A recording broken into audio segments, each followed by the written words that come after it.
Good morning, everybody, and a very warm welcome to yet another webinar brought to you by SIOS in conjunction with the Department of Employment and Labour. This morning's webinar is on the asbestos abatement regulations. And as you all know, or for those that have attended it, we already had a webinar with the Department of Employment and Labour on asbestos abatement regulations. But that's when it was promulgated. There has certain things happened in between, certain amendments has been made, and more importantly, there has been a transition period whereby employers had to now make assessments of what asbestos they have at their premises. And this is what this webinar this morning will be concentrating on. My name is Niels Norkier. I am the CEO of the South African Institute of Occupational Safety and Health, SIOS. We are a SACWA recognized professional body that professionally register health and safety practitioners in South Africa. We're currently the largest health and safety professional body in Africa. And since our inception nearly 13 years ago, we have registered more than 20,000 health and safety practitioners in South Africa. For those who don't know, we have 3 designations, professional designations registered on the NQF, namely technical member, graduate member, and chartered member. All right, enough about SIOS, other than to say that we are very proud to work alongside the Department of Employment and Labour, especially when we have updated or new legislation or regulations like these. And we assist and work with the Department of Employment and Labour. We've got a great team from the department this morning that will be discussing and presenting on certain parts of the asbestos amendment regulations. Just a quick some housekeeping rules. This webinar is verified by SIOS with 2 CPD points. So directly after the webinar, you as SIOS members can go to your profile and you can go and claim your CPD points. Just keep on noting that that we do not issue certificates for attendance. We do, however, send you an email, an official email via the Zoom platform as proof of your attendance, which you can use for your CPD points. Please use the Q&A section this morning for the questions and answers related to the topics. We will unfortunately not be able to field any of the questions posted in the Q&A if it's not related to the specific topic that is presented this morning. You would have noticed that the chat box was a little bit in limbo this morning, but it's on now. The chat box is for exactly what we're saying, to chat. So please meet and greet. And if you perhaps have any technical issues with sound or something, just pop it in there and we'll see how best we can assist you with that. We have over 1,100 SIOS members that is registered for this webinar this morning, one of the biggest webinars we have hosted so far. So in case one of your colleagues contact you and say that they cannot get in, please note that we are also live streaming it on our YouTube channel this morning. So it is live streamed as we are talking on our YouTube channel, and you can also go back and view it there. Talking about recording, this webinar will be fully recorded and the presentations will be made available to the Department of Employment and Labour, as it's their webinar that we are hosting, and they will distribute it to the attendees, because we will also be providing them with the attendee list. Right, that brings us to the end of the formalities. It gives me great pleasure now to open this webinar this morning by asking the Acting Chief Inspector, Mr. Phumi Mapaha. Always great to work with you, Mr. Mapaha, to do the official opening of this particular webinar. And please, over to you, sir. Thank you very much. Thank you, Mr. Norkier. Good morning to all the delegates. Good morning to all the attendees who are here in today, be it from organized labor, be it from organized business, practitioners, each and every one of you. We welcome you to this webinar. Special thanks, of course, to SIOS for the great partnership that we are having with them when it comes to delivering the messages of occupational health and safety. Ladies and gentlemen, my name is Phumuzo Mapaha. I'm currently the Acting Chief Inspector there is a confusion. I'm the acting chief director, occupational health and safety. But when it comes to being a chief inspector, you don't act, you are the chief inspector. It might be for a short period, but you are the chief inspector when you do that work. Ladies and gentlemen, as a way of welcome, I always share a little bit of snacks that we have in terms of occupational health and safety and what will be going on and what you must expect. Now, today I've chosen to share with you the envisaged changes on the Occupational Health and Safety Amendment Bill. This will just take about 5 minutes. We have included a new term, or let me rather say a new definition, which is health and safety management system. And that health and safety management system, it means a coordinated, comprehensive set of interrelated or interacting elements to establish occupational health and safety policy and objectives in order to optimally manage health and safety. Now, our expectation now when it comes to health and safety management system, occupational health and safety management system, we would be expecting when we publish this bill, let me say in about 12 months, maybe from now, 6 months from now, we may be having a direction of what will be happening. But we'll be expecting you to have 5 pillars at your workplaces in order to comply with this OHS management system. Number 1 will be the policy, how you have developed the policy and the commitment to that policy. Number 2 will be organizing, that will be responsibility, accountability, competency, training, OSH documentation, and communication. Number 3 would be planning and implementation, initial review, system planning, development and implementation of OSH objectives and hazard prevention. Number 4 will be evaluation, that will be performance monitoring and measuring, investigation, audit, and management review. The last one, number 5, will be action for improvement, preventative and corrective action, and continual improvement. Ladies and gentlemen, this would be defined clearly on the new bill, whereby we would be expecting all of you to comply with this new term that we would have defined. So in other words, the OSH management system will be applying to all regulations. Having said that, that is just a snack for today to think about as you are dealing with issues of asbestos abatement. Let me declare this session open, and we thank you very much for attending. Over to you, Program Director. Thank you, Mr. Mapa, for the welcoming and opening and that quick snapshot on what to be expected in terms of the OHS bill. That must be the quickest summary presentation I've ever heard, but I think it makes sense because it just gives you an overview of what to expect. We're right, we're moving on to the first part of the program, and we are having Senior Specialist Bulewa Huna that's going to touch on certain sections of the Act. I see she selected sections 6, 14, 17, 18, and 19, and 20 of the Occupational Health and Safety Act. And I'm sure the purpose of this presentation is to actually lead in to the requirements for the asbestos regulations. Bulewa, over to you. Please enjoy. Thank you very much. Thanks, Program Director.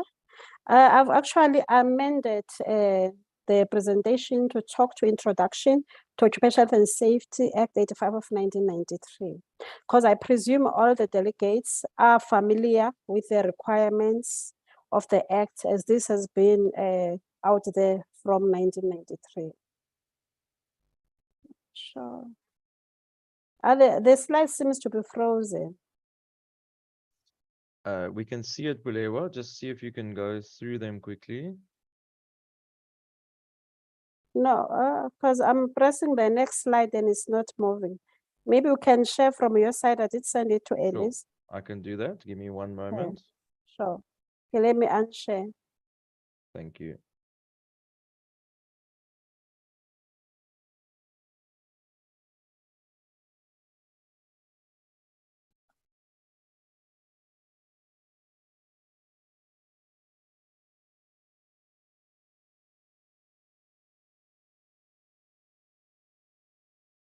Okay, thanks, Gareth. So we can No go to the problem. next one. So those are the aspects that we'll talk to. We'll briefly introduce the subject so that we all understand the importance of occupational health and safety, even in our daily lives, and how it impacts on everyone. And then as we are part of the global community, how does this link to the international instruments? Then we also look at the occupational health and safety framework in South Africa. Then we actually look at the legislation. Then we conclude on the matter and have a take-home message. The next slide. So if we look at the statistics that gets computed by the International Labour Organization, it is estimated that about 4% of the world's gross domestic products is lost due to accidents and work-related diseases. But when you look at that percentage, when you do a further breakdown, there is less reporting of occupational diseases. And looking at both those aspects, that is money that could have been used for preventive aspects and ensuring the quality of lives for the individuals. So with respect to the economic cost of occupational health and safety practices, they affect both the employer and the employee. With respect to the employer, there are medical and rehabilitation costs, because as employers, there is an insurance that gets paid. And then with respect to that insurance, the employer will claim for medical and rehabilitation costs. But like any insurer, if you keep on claiming, we all know from our personal insurances, the premium goes up. So the principle does cut across the board. Hence, it is important now to have prevention programs in place. And also the other aspect that can hit hard on the employer is the unintended costs of injuries and occupational diseases that get incurred in the workplace, because we might be losing a person that is highly experienced and that can have a negative impact on productivity. Then there's unintended overtime consequences that have to be paid for, as contracts have to be honored. Production must continue. So those are other aspects that need to be considered when it comes to employer costs. And also the aspect now of psychosocial factors now, whereby other people get affected by what has happened. And that also reaches out now on the employer, as those people have to go for counseling. With respect to the employee, depending on which sector that particular person is working, if it is one of the sectors whereby you entirely depend on the social security system, such as a compensation fund, the person, we all know that the person will get for the first 3 months 75% income, and that hits hard on the person's pocket, because it's unlike the state and other affluent companies whereby a person will get 100%. But if you look now in the context of the African setup, whereby one person working will be looking after 5 different families, because we've got the extended of the principle of Ubuntu, whereby you support everyone. One person losing an income has got a ripple effect on the other members of the family. Maybe having a kid in Cape Town, Eastern Cape, KZN, we need to be sending money to all those family members, and those people get affected when that employee gets injured or that particular individual suffers from an occupational disease. As the department, we have never accepted that proposition that injury and disease go with the job. And this principle applies to the registered asbestos contractors, as they are employers in their own right. The next slide, please.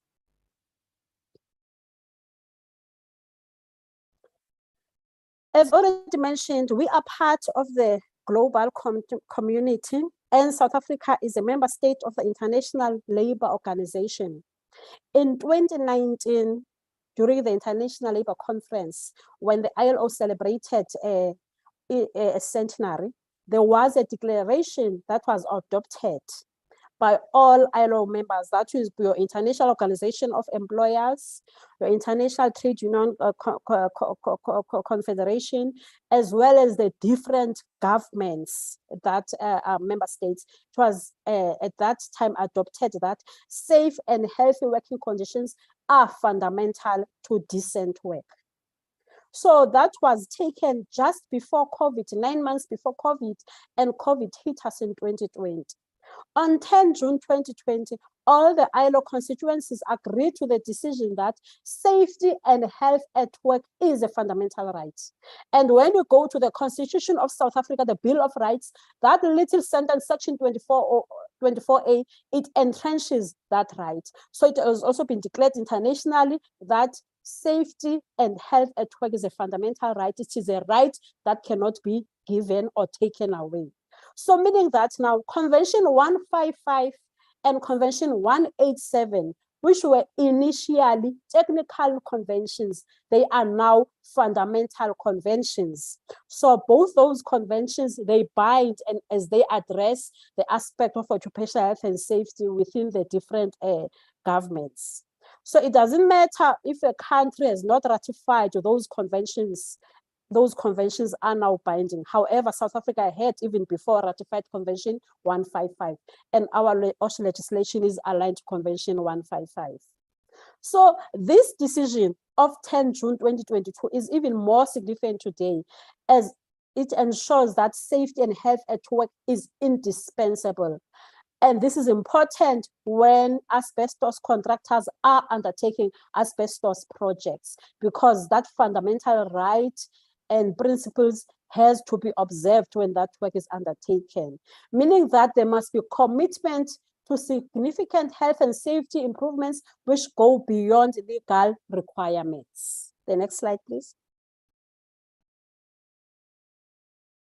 Now, when you look at the ILO international, at the labor international standards, there are core values that are reflected in those standards. And they are on occupational health and safety, and they're expressed in three main principles. The first one says work should take place in a safe and healthy working environment. And that is expressed in Section 8 in our legislation, and that is the main duty of the employer, to provide a safe and healthy working environment as far as reasonably practicable. Conditions of work should be consistent with workers' well-being and human dignity. And that links to the first right. Work should offer real possibilities for personal achievement, self-fulfillment, and service to society, because the income that we get after selling our labor, it gets rotated within the same economic setup in our country.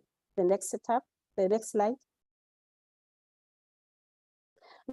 Now, looking at our framework, we have the Constitution of the Republic of South Africa. We know that the OSH Act predates the Constitution, but it still responds to that fundamental right that is entrenched in the Constitution. So we know that the OSH Act addresses the preventive aspect, but should all systems fail, then the COIT Act kicks in. We also have the codes that get incorporated in the different regulations where it is applicable, and these form part of legislation, they are enforceable. However, if they are not incorporated, and then they do not have legislative force, unless it's compulsory standards. The national regulator for compulsory specifications. Then as the department also develop guide notes, and these do not have any legislative force. The next slide.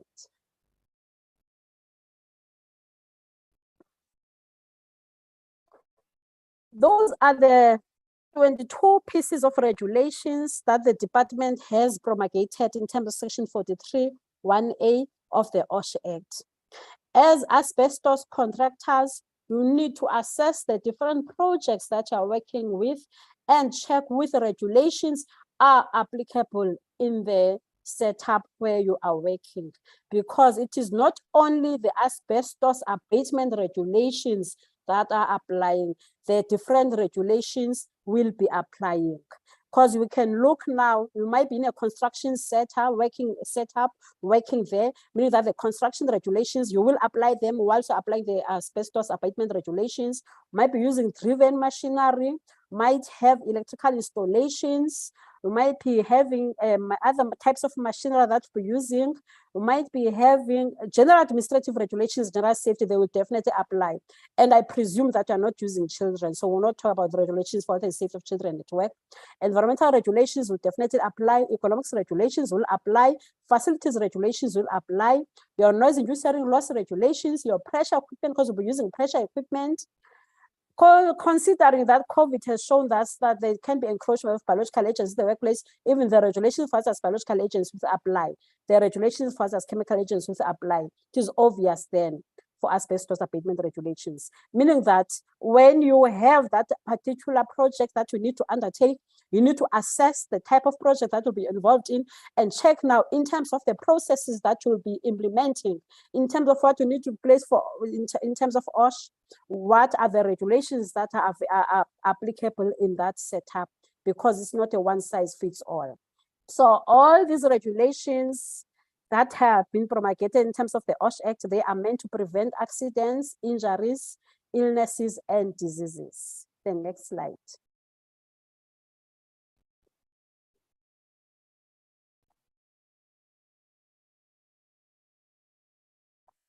I'm not sure if you are frozen, Gareth. I believe it did move to the next slide. Let me try again.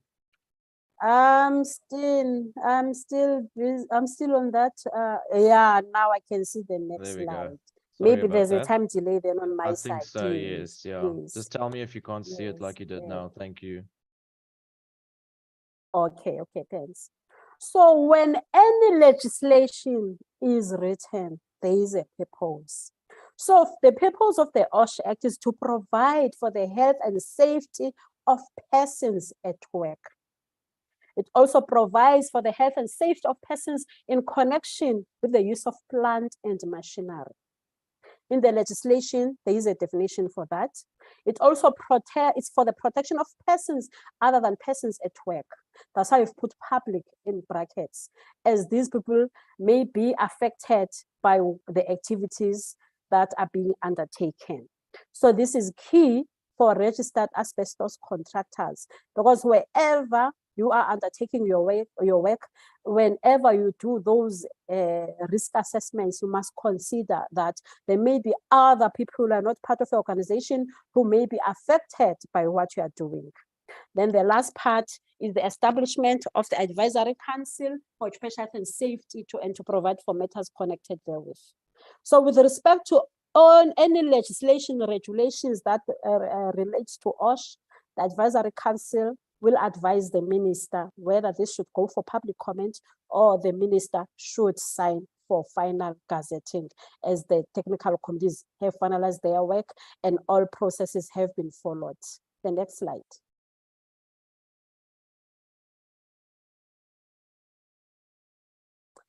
Now, when we look into occupational health and safety matters, I want us to consider that triangle.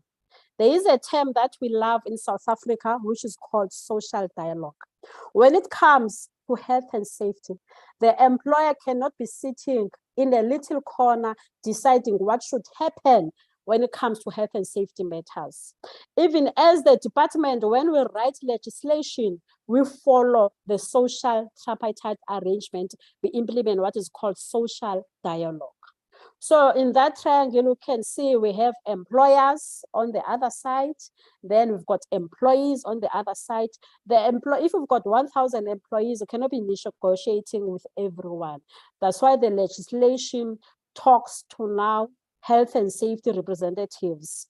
And now that health and safety is a fundamental right, Article 19E of Convention 155 brings in the concept of worker representatives. Those are your shop stewards.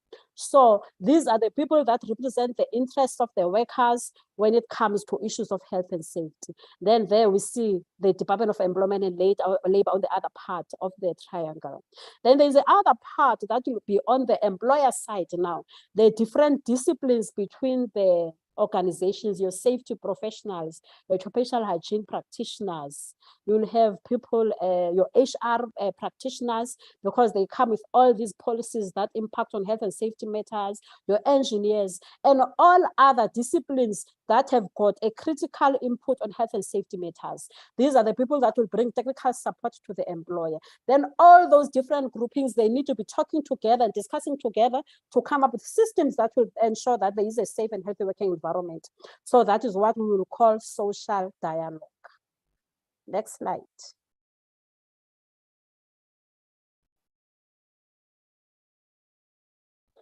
Now, we all know that Section 8 talks to the duties of the employer. So when the employer implements what is on Section 8, the employer is already observing that fundamental right.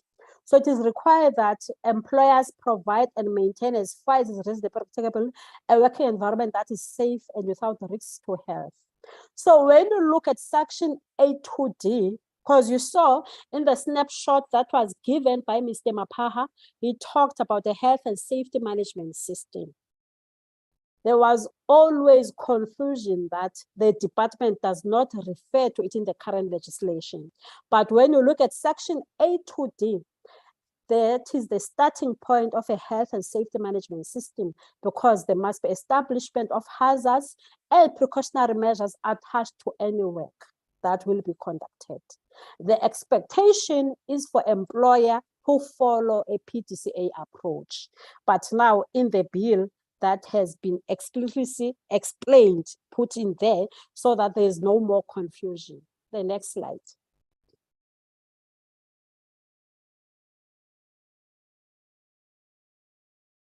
So looking at the PDCA approach, looking at that diagram, we can see at the center there, we have leadership.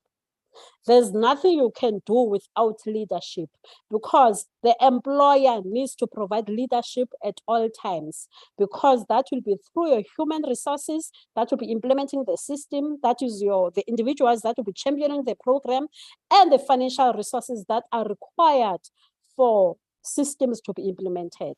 So the employer needs to plan for that, and there must be budget for that.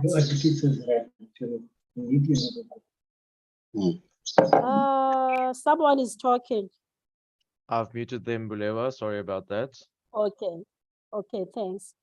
So the employer needs to plan for how these are going to be carried out, and identify the relevant resources that are going to be needed to ensure that the system is implemented. And then those champions are be the one now following that all the aspects that need to be implemented when you implement an OSH management system.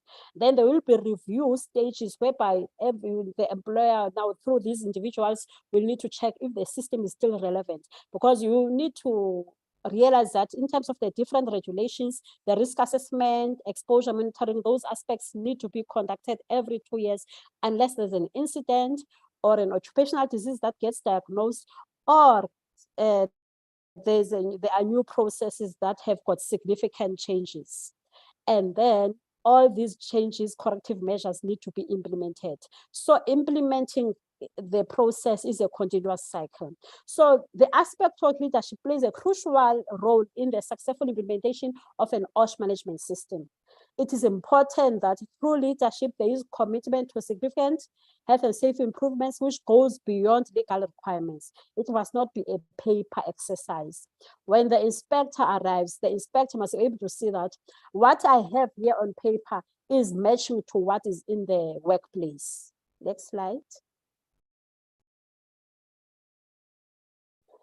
Now, when it comes to Section 8.2E, it addresses issues of training.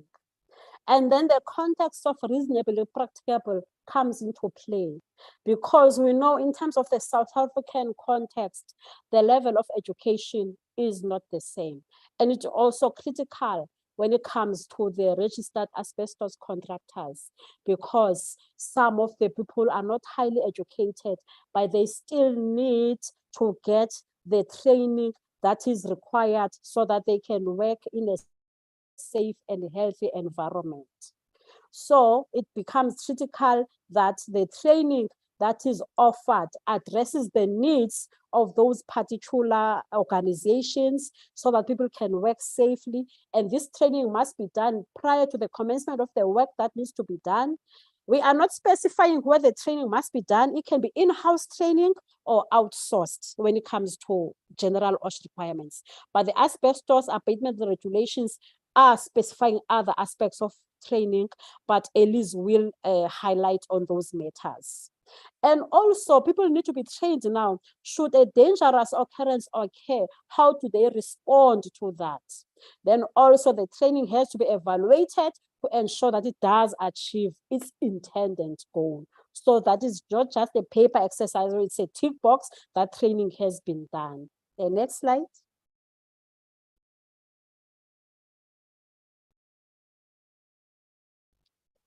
Now, also, previous. I think you moved fast. Yeah, this Sorry, one. but was that the correct one? When it comes, yes, it's continuing from Apologies. that one.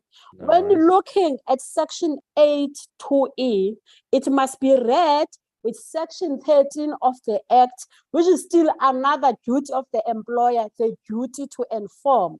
So now, employees at all times, they have to be made conversant with any hazards attached to the work that they need to be taken, that needs to be undertaken, and the precautionary measures that have to be identified and are being implemented. And then when you talk to the word conversant, it means that the information provided has to be understood by the respective employees. So it cannot be providing high-level training and yet you are speaking above people's heads. They need to understand the type of training that they are undergoing so that they can work safely. And also that information that is provided should be in a complete and also in an understandable form so that they get the same message that is being received by high-level employees. The next one.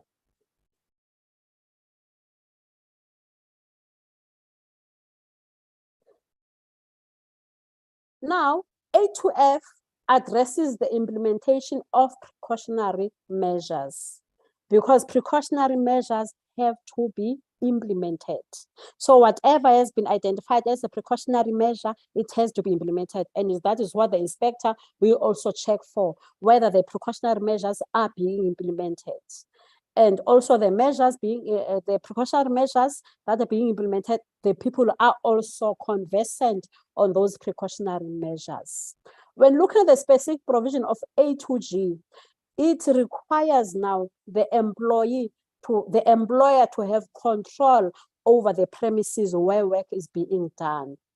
And also that the employer needs to make sure that all persons who enter those premises other than the employees, they comply with the relevant provisions of the Occupational Health and Safety Act.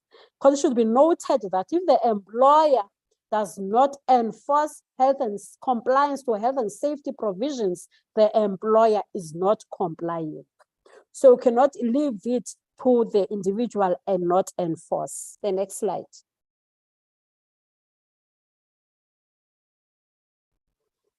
Also, when it comes to supervision, training, and instruction, it is important to ensure that this supports compliance. There is a tendency now for Section 37(2) agreements. One thing we need to remember, this act is not affected by agreements.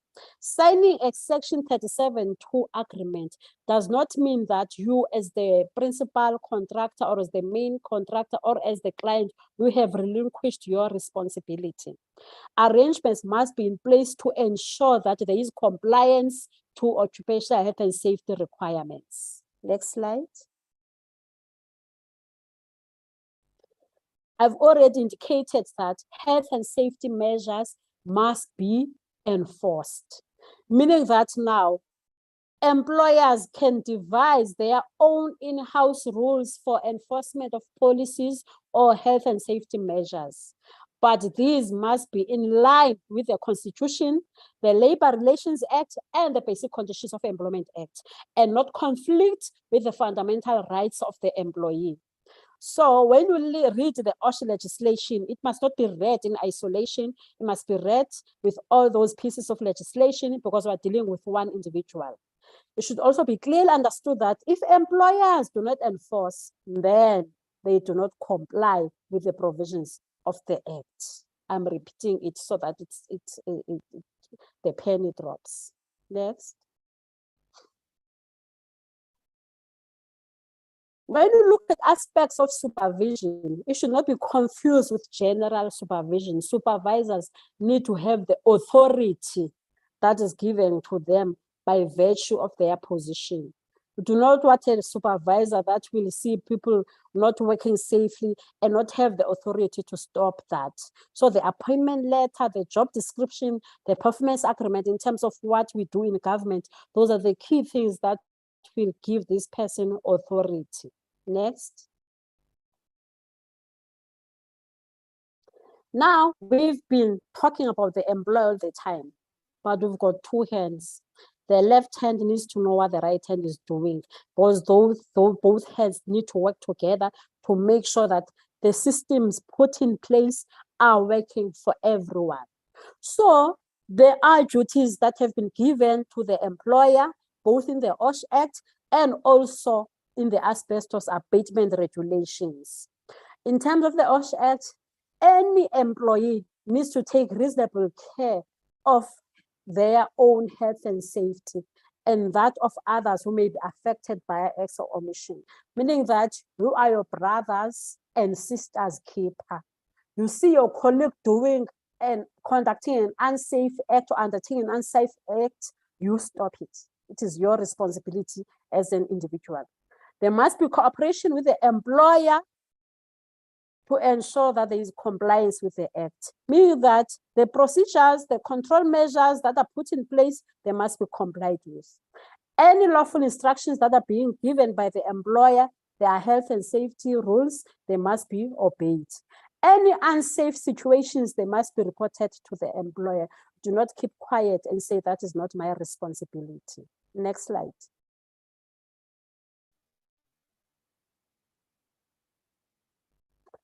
The Act also talks about health and safety representative, and this principle has been brought across also to the asbestos abatement regulations, because the department can identify critical sectors where these principles need to be carried out. So if you look into the section 17, it says if you've got more than 20 employees, there must be negotiation and consultation process that takes place before health and safety reps are designated, because the duty of the employer is to only appoint, but the employees, they will have that consultation process. But if you go further to section 17, it also gives the inspectors powers, even where the numbers are less than 20, to direct an employer to have a health and safety representative, depending on the nature of the work that is conducted. To make that principle, that section very clear, it became very specific in the asbestos abatement regulations. It became a requirement, so that it is clear that for this type of work, the asbestos contractors will make sure that health and safety reps are there. So the health and safety reps to be appointed for a particular workplace, workstation, or department. So the setup where you are will determine how the reps are, because for asbestos contract might not be having a big project, but make sure that when the rep is appointed, it is relevant for the work that they do.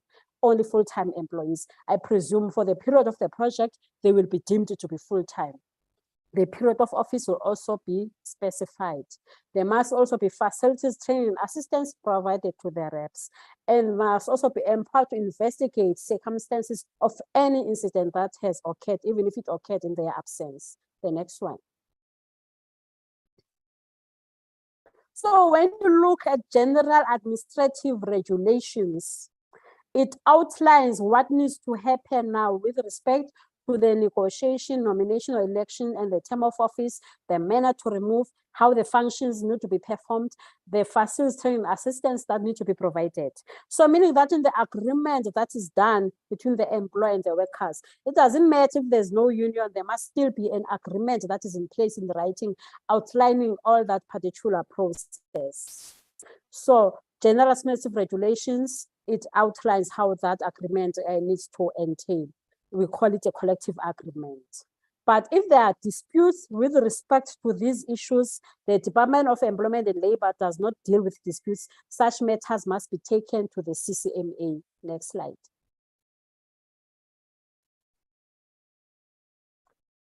Now, the health and safety reps, they have functions that they need to undertake. That's why they need that training and also they need that assistance. The health and safety reps, they may review health and safety measures. Doesn't matter if the risk assessment was conducted before this particular individual was appointed by the employer after that negotiation process, but having been appointed, received the relevant training, then the person may review the health and safety measures that are already in place and give inputs. They may identify potential hazards in the workplace. They may examine the causes of incidents at the workplace. They may investigate any complaints by the employees, because the employees, remember, they are representing the employees. They may make a representation to the employer or the health and safety committee. If the employer does not listen and the committee does not listen, they can go to an inspector and table their matters.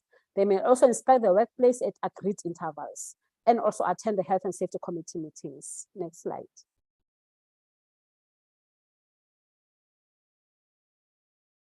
Now, they are entitled to visit the site of an incident. You cannot close out a rep and say, I don't want to visit this site of an incident. There's something you don't, we were not even on shift that time. They are entitled to visit that scene. They can attend any inspection that is done by any individual. It can be by the Department of Employment and Labor, or there is an external auditor that is coming to the workplace. They can attend that inspection.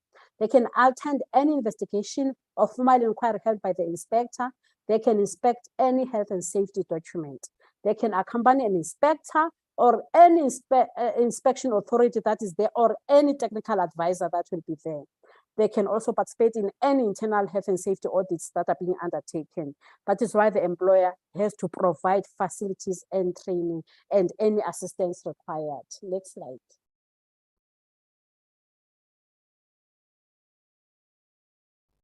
When it comes to health and safety committees, Section 19 prescribes what needs to happen. You also go to general administrative regulations. It unpacks what needs to happen. When there are 2 or more health and safety reps, there must be a health and safety committee established for that particular workplace. However, the employer nominees shall not exceed the number of health and safety reps in the committee, because we do not want them to be overruled. There must be a suitable meeting place for them, and the records must be kept for at least 3 years. Now it is 2nd August 2022. So it doesn't matter if the project has ended. If the inspector goes back and looks for those records previously, wanting to look at the trends, counting 3 years back, those records must still be available. Next slide.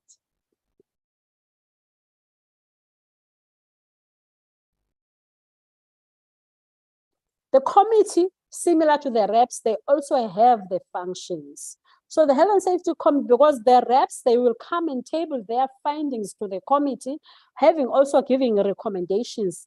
Also, if you've got your occupational medicine practitioners that have done their walkthroughs in the respective walkabout, or we have your approved inspection authority that has done the work, all these matters can be tabled to the committee. Your safety practitioners have done their work, and the reps were there all along. They've also done their work. So all these issues can be tabled at the committee, and the committee can make recommendations to the employer.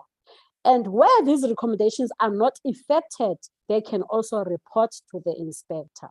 They can discuss incidents, cases of ill health or occupational disease, and may report such to an inspector. But also when discussing incidents, cases of ill health, occupational disease, you also now observe the issues of confidentiality. They must keep records of each recommendation that has been made, and these reports should be given to the inspector. And the employer needs to ensure that the committee holds the prescribed meetings. The prescribed meetings is 1 per quarter. Minimum requirement at 4 in a year. So it cannot be less than 4 in a year, but the committee may decide to have more depending on the agreement that is in that particular environment, but not less than 4 per year. Next slide.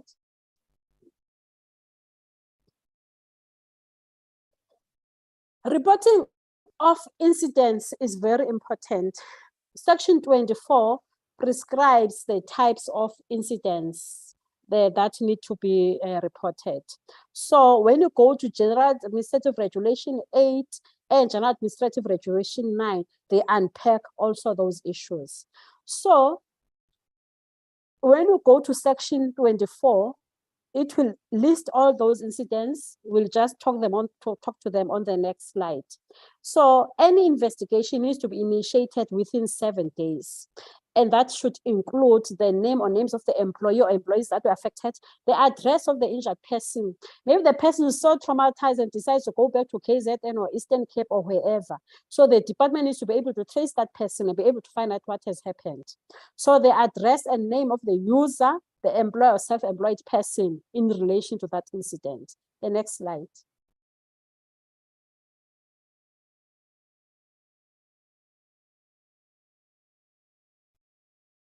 So if you look into that picture, the first part, if you can put your cursor there on the green box, Gareth. Yeah. There it talks to a minor injury. That's where now the injured person receives only first aid. So for first aid incident, no reports are required to the employer, but the employer must do internal investigations so that they find out what is it that has happened to lead to that incident, because you also want to prevent a recurrence, because your first aid incidents also give an indication on how your system is being implemented and how people are interacting with your health and safety management system. They also form part of the feedback loop into that health and safety management system. So when you go to the next part, the pink box next to the doctor, yes. If the injured person now receives more than first aid, now the employer has got further actions that need to be undertaken. Now we're going to break it down into 3 box processes. The first one is the orange box. So if the injured person now is booked off for what we call IOD for 0 to 13 days, the doctor says you need to go and stay at home for this number of days, or you are in hospital for those number of days, or wherever you're recuperating. 0 to 13 days, we call it a non-reportable incident, only to the inspectors. But now it must be reported to the compensation commissioner. So it will depend now which license you are using. Is it RMA, the CF, or the other licenses? So it will depend for where you are, on where you are insured, then you report. But to the inspectors, you do not report. But there is a term that is loved by industry, which is called light duty. In that 0 to 13 days, then the person comes back on the 14th day, and then it is deemed that the person is not able to do what they were employed to do. Then it means now the person falls on the yellow box, the box in the middle. Now, if the person is not able to do what they were employed to do after that injury, then that incident is reportable to both the commissioner and to the inspectors, because the inspectors have to go and investigate now what has happened. But the orange box does not mean that the employer is not investigating. That incident still needs to be investigated by the employer and discussed by the health and safety committee. That principle of investigation cuts across the board from first aid to your 0 to 13 days, 14 days or more, and your immediately notifiable incidents. And then the blue box, where there is death or amputation or a machinery runs out of control, or there's an accidental release of any agent, be it a chemical, hazardous chemical agent or a hazardous biological agent, that gets reported to the Department of Employment and Labor immediately. So if it's death or amputation, it is still a two-way reporting process. I forgot to mention, also if a person becomes unconscious, that needs to be reported immediately. So if it's death or amputation, you report immediately to the inspectorate. They've got official cell numbers. Then the principle of reporting is still two-way to the inspectorate and also to the compensation commissioner. The employer in all those cases must initiate investigation within 7 days and record the corrective action on what we call Annexure 1. This must be kept for 3 years and also available for inspection.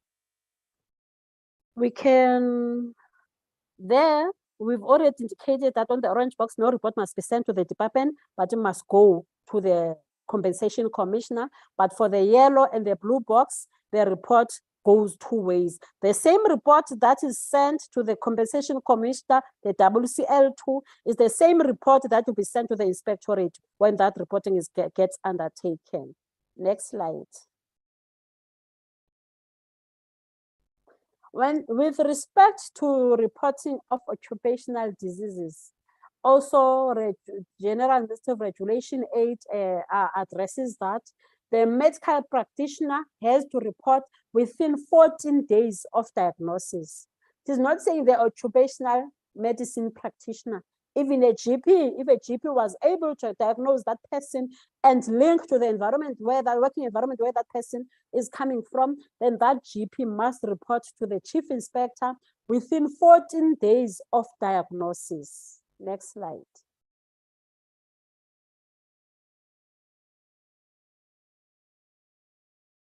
Go back again.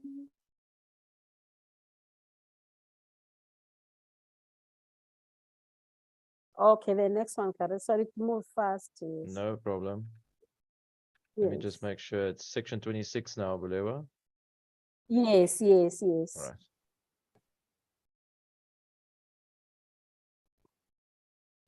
The reason we brought in this section has become more important now that health and safety at work is a fundamental, but sometimes there's a tendency for victimization to come in.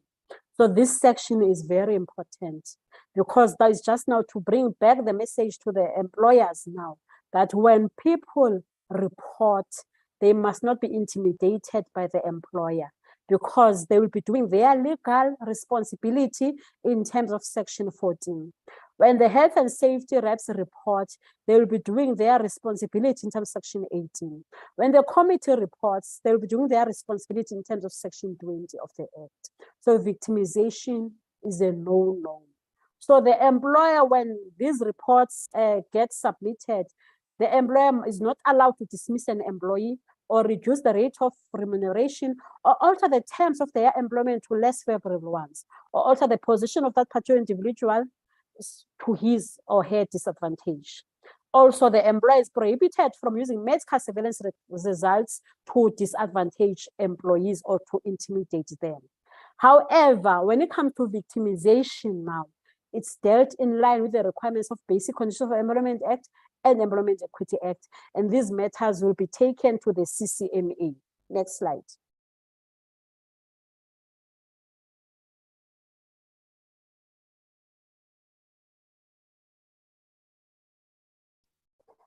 Now, all these duties, all these sections that we're mentioning in the Act for both the employer and the employee, there are issues of reporting and also the issue of victimization. They apply also to registered asbestos contractors because we've got the contractors that are employing their own rights and they've got employees. So Regulation 12 of the asbestos abatement regulations now also brings in the duties of registered asbestos contractors.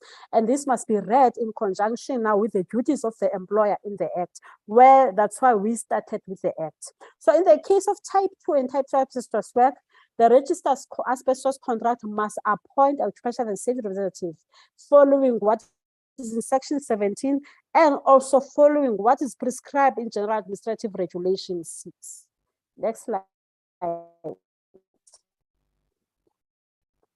So, having taken you through that, it is important now for employers to make sure that they observe the fundamental rights with respect to health and safety, because this will ensure that there's real realization of the full potential of employees and their quality of life is not negatively affected. Next slide.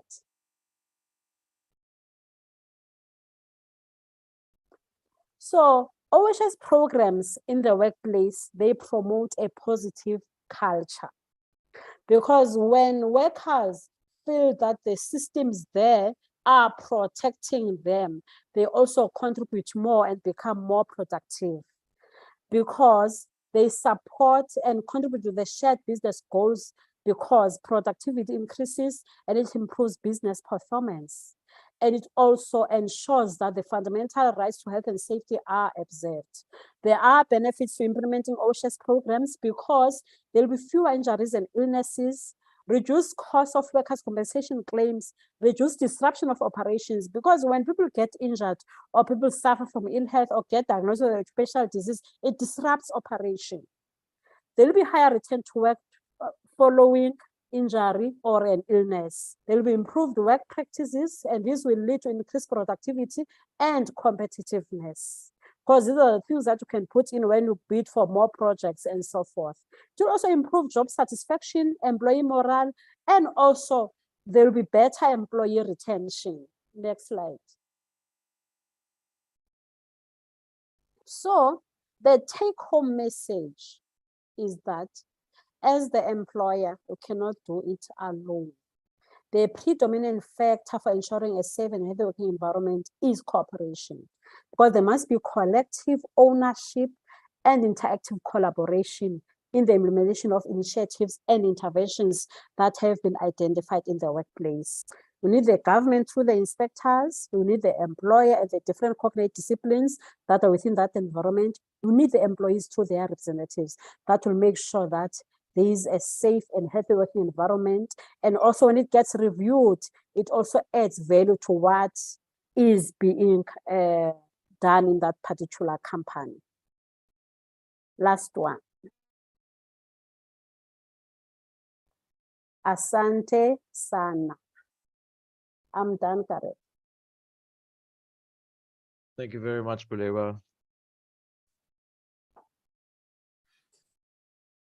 Thank you very much, Bulela, for that presentation on certain sections of the Occupational Health and Safety Act.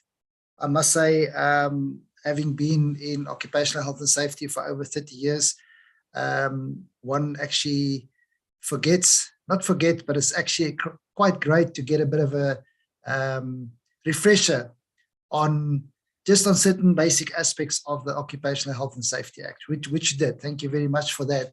Much appreciated.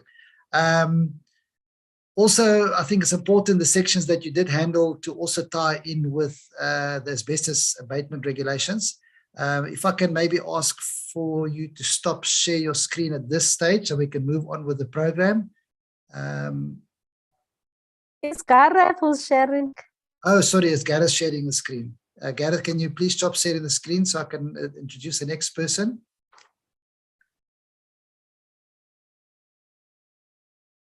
Hi, Niels. I'm having some issues with my Zoom. I'm trying my best.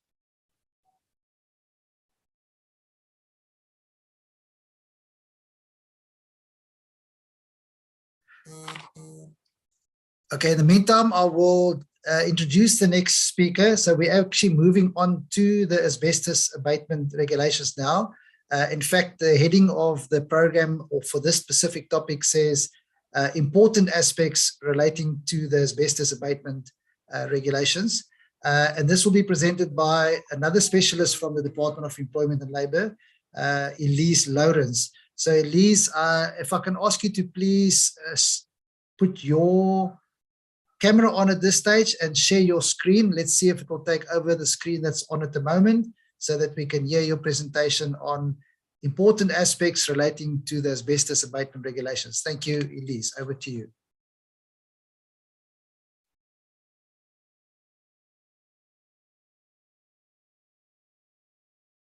Right, we can see you. We can see your presentation.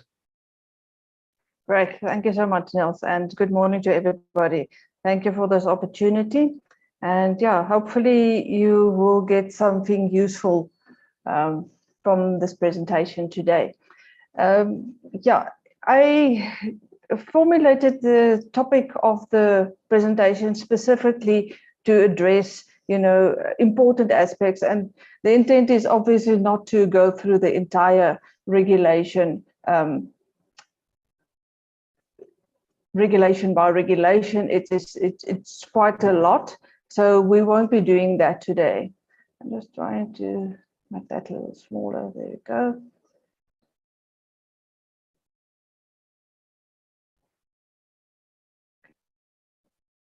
So that is the content of my presentation. You will see that it is very much basically the content of the regulation. So the ones that have been highlighted or underlined are the ones that I would actually be dealing with today, and we won't be going through all of them. Of course, as you can see, it's quite a long regulation with 27 sub-regulations in there. So it really takes a long time to go through everything, but it has been out for quite a while now. So I hope that everybody is familiar with these requirements. That being said, you are more than welcome to ask questions in the question and answer, the Q&A, on any of these regulations, not just the ones that I would be dealing with specifically in my presentation. Yeah, so that brings us to the end of the contents. And you will see there at the bottom that I will also quickly just talk to the amendment that was published on these regulations. It wasn't big changes, but it's worth noting, specifically in specific sectors, it's worth noting that there was some amendments published in May this year. So I would like to start with 3 definitions. And the first one is the definition for type 1 asbestos work. This one is of utmost importance because it's new. It wasn't in the old regulation, and it was something that we specifically crafted to cater for a specific type of work and for a specific sector. And I'm going to read the definition and then just a quick discussion on it. So type 1 asbestos work means the painting of asbestos cement products in a manner that does not require surface preparation and does not cause the release of asbestos fibers. So this is important to note that during the preparation, the cleaning or the scraping or whatever process is required before you can actually paint, this is the process that actually causes fibers to be released from that matrix of cement. And this is what we don't want. We don't want those fibers then to become airborne and to cause a health risk. So this is why painting in itself is not prohibited, but only if you can actually just get onto the surface and start painting. If there's any preparation, cleaning, scraping that will release fibers, then obviously that is not allowed under type 1 asbestos work. Then also it means the removal of less than 10 square meters of asbestos cement products, equivalent gutters or piping or asbestos insulation board, where removal work may not be repeated on the same site within a period of 6 months. Now, there are several things here, and only if this type of work is done within these confines, within these limitations, does it actually hold insignificant health risk. So as soon as you start working on a different cement, a different asbestos product, other than asbestos cement products or asbestos insulation boards, then the risk increases. Then it's no longer type 1 work.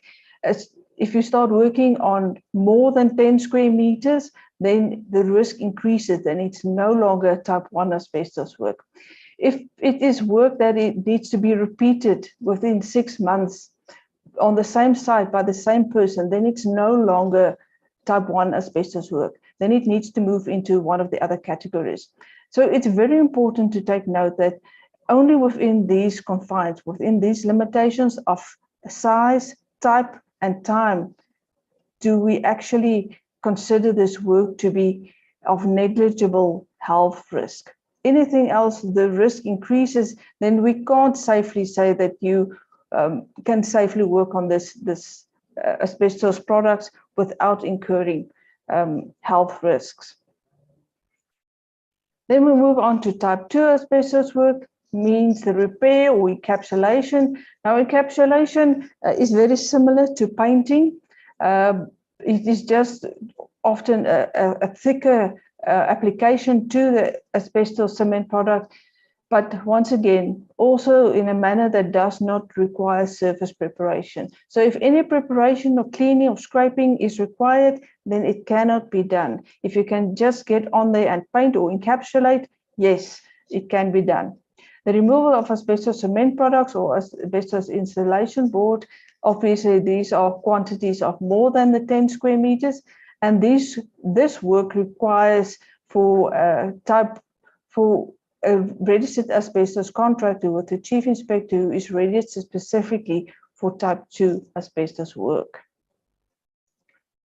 Then type 3 asbestos work means the removal, repair, or encapsulation of any asbestos containing material, and requires a registration with the chief inspector. So now, as you can see here, we're talking to the type of materials that you can work on as asbestos or asbestos containing material. So this should be the high risk materials, the raw asbestos, which obviously holds a big health risk to anybody working with it. And there is obviously additional requirements before registration for a contractor who wants to perform type 3 asbestos work. The scope of the application, this applies to any employee or self-employed person who may expose any person to asbestos dust at the workplace. So any employer, now this includes our waste removal companies who are responsible for coming to pick up the hazardous waste, the asbestos waste from site, as these employers are expecting their employees to work with asbestos where there is an opportunity for asbestos dust to be created. Moving on to the inventory of asbestos in place, an employer or self-employed person must obtain the services of a competent person to ensure that all materials are identified and entered into the inventory of asbestos in place. So when a labor inspector comes and visits a site, one of the things that they will be asking for these days is, please show me your inventory of asbestos in place. And this should then indicate exactly where the asbestos containing building materials are. We are talking about things like roof sheets, ceiling boards, windowsills, even temporary partitions, which ended up not being so temporary, floor tiles. There are various asbestos containing materials, and all of these needs then to be entered into the inventory of asbestos in place. There may be a requirement for samples to be taken to identify or verify that indeed a piece of material is asbestos containing, and then there is provision made for that in the regulation as well.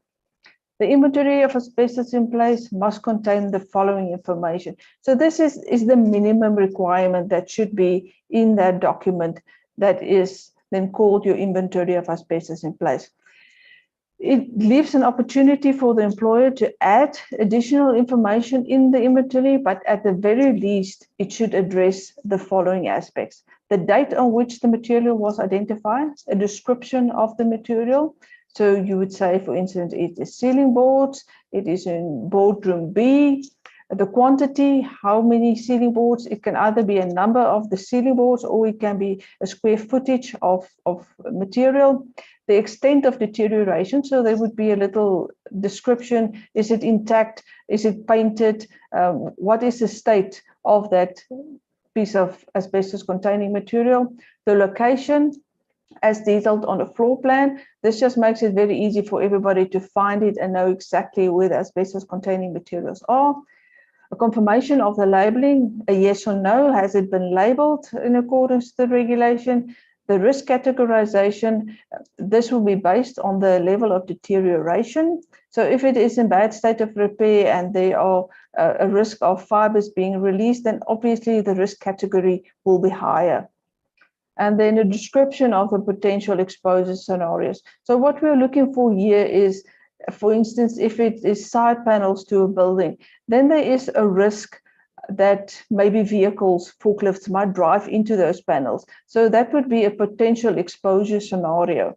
So if it is ceiling boards in a boardroom that hardly ever gets used, then obviously the exposure scenarios would indicate that the risk of actually damaging or disturbing the fibers would be lower. So once again, these are just the minimum requirements that should go into an inventory of asbestos in place. An employer self-employed person must ensure that a competent person reviews or where necessary revises the inventory at intervals not exceeding 24 months. So there's a lot of talk about competent person, and the department has developed a guideline so that we all talk about the same thing when we are referring to a competent person. But the ultimate responsibility will then remain with the employer to assess whether or not this person that they are allocating this task of inventory of asbestos in place as competent, and they must justify their decision as to why they deem this person competent. Does the person have the required education, experience, and knowledge of the workplace, and obviously of asbestos containing materials?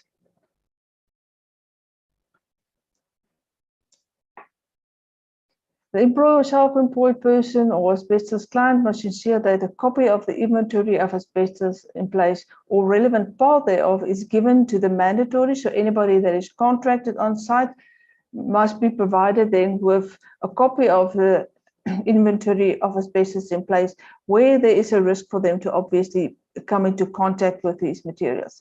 Given to the registered asbestos contractor, approved inspection authority, and readily accessible to any employee and the health and safety representatives. In the case of transfer of ownership, this inventory of asbestos in place must be provided to the new owner and given to the approved inspection authority that is responsible for the removal or repair before the removal and repair actually commences. The mandatory who carries out the removal of asbestos or repair of asbestos containing material at the workplace must obtain a copy of the inventory of asbestos in place from the employer or the asbestos client. So we've made it a double duty here, not only for the client or the building owner to provide the inventory of asbestos in place, but also for the mandatory or the contractor coming on site to ask for this inventory of asbestos in place. And when we are talking here about mandatories or contractors, remember we are also including maintenance personnel or contractors, electrical contractors or plumbers that comes onto site, because there is a risk of them encountering the asbestos containing materials on the site, and they should know exactly where these are and what to do should they be in a situation where the material has been disturbed or any damage actually occurs.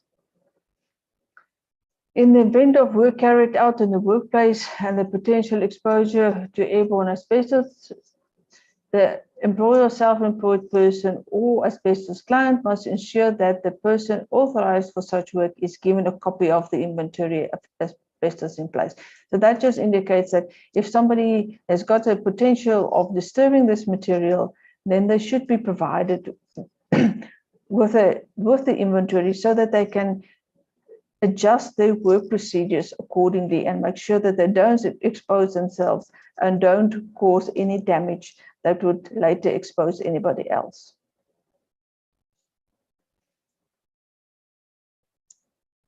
Then finally, the materials that have been identified in the inventory of asbestos in place must be clearly labeled or provided with the signage in accordance to Regulation 20. Now, in Regulation 20, we provide the specific labels that should be provided on those materials, keeping in mind that the purpose of these labels is for anybody to know that it contains asbestos and for them to work around it and deal with it in a safe manner that does not disturb the material and actually cause the release of fibers. So the idea behind the labeling is not to advertise or to scare anybody off. It is just to give information and to make sure that everybody is adequately informed of the health risk that might be associated with the asbestos materials.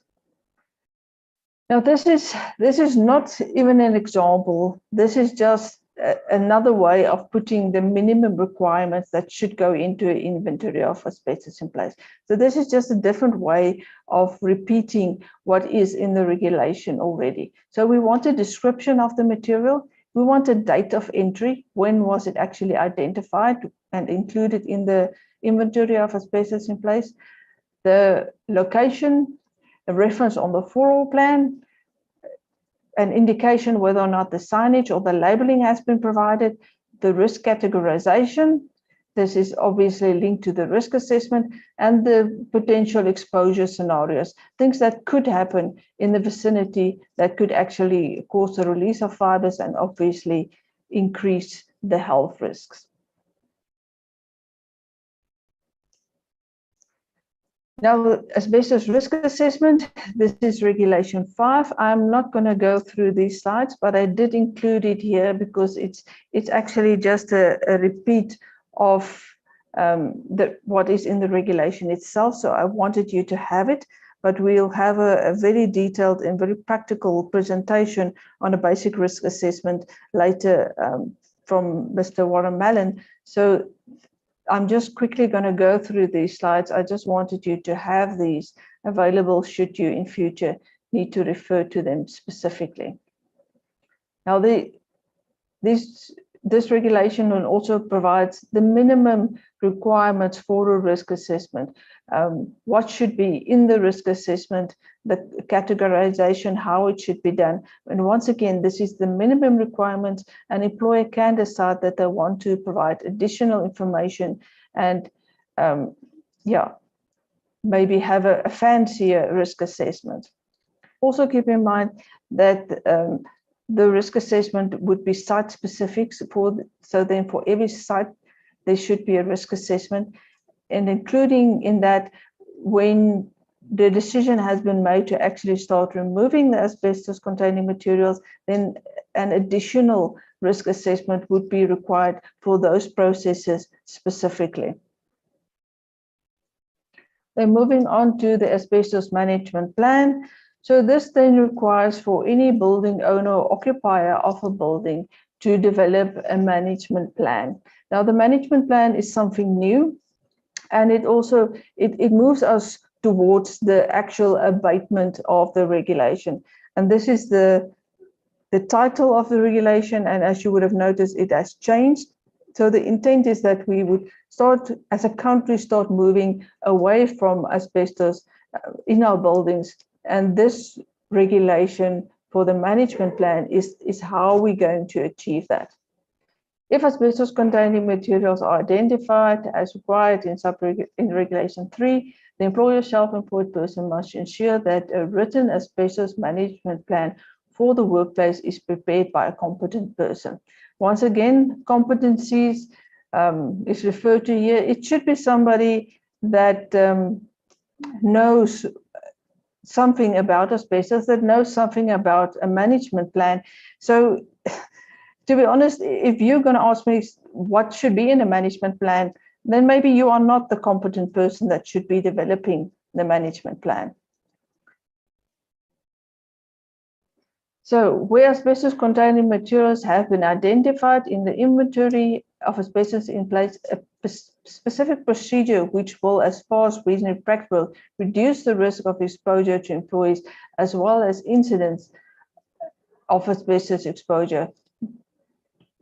indicating the following scenarios: incidents, emergency removal work. So all these things needs to be addressed in the management plan.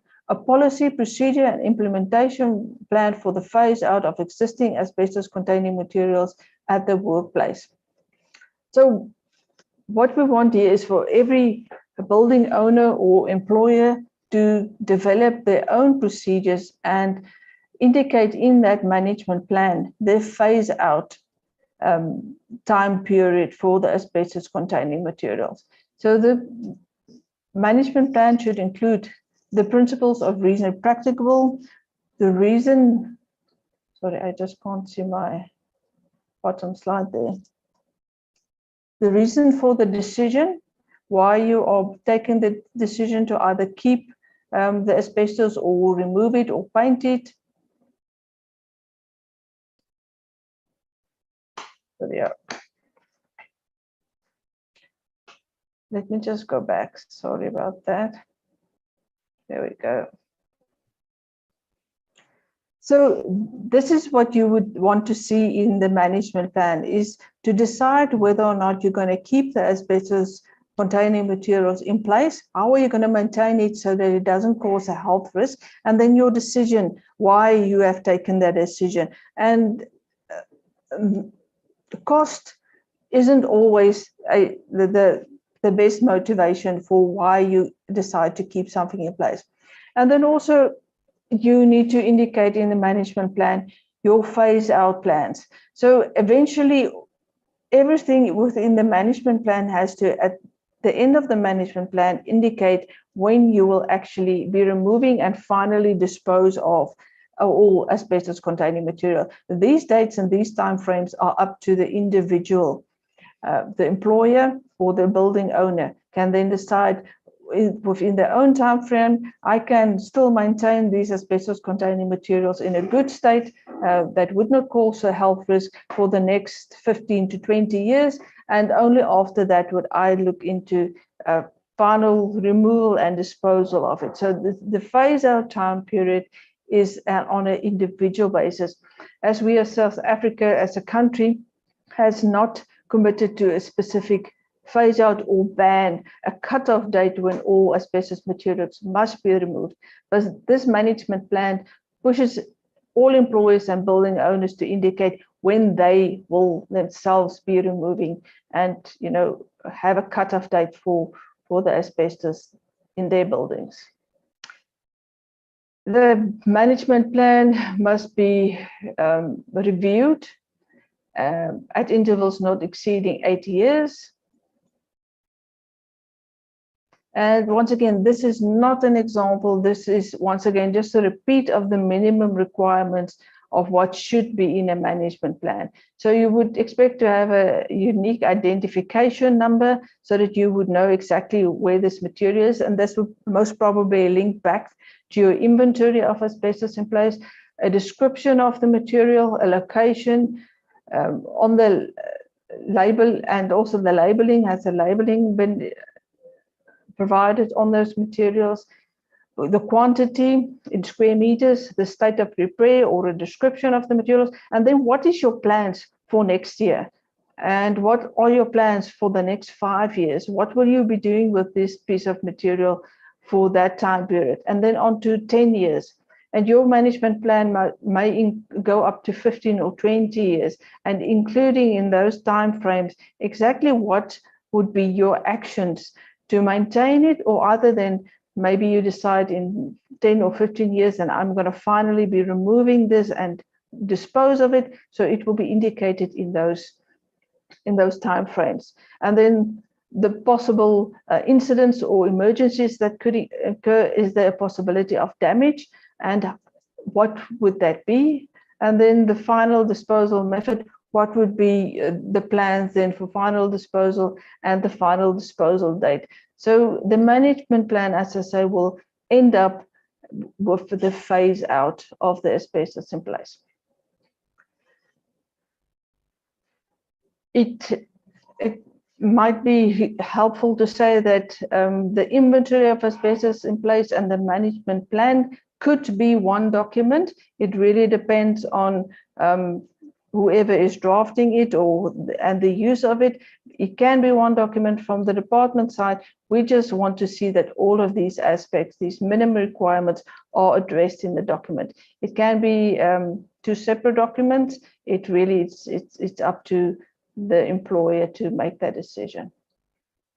Now, moving on to the duties of a client for asbestos work. So the client for asbestos work is the person who actually occupies the building, who actually contracts the asbestos contractor and invites them on site and say, please remove this asbestos materials for me. So that is who the asbestos contractor is. They are obviously an employer in their own right, as well as the asbestos contractor coming on site. They are also an employer in their own right.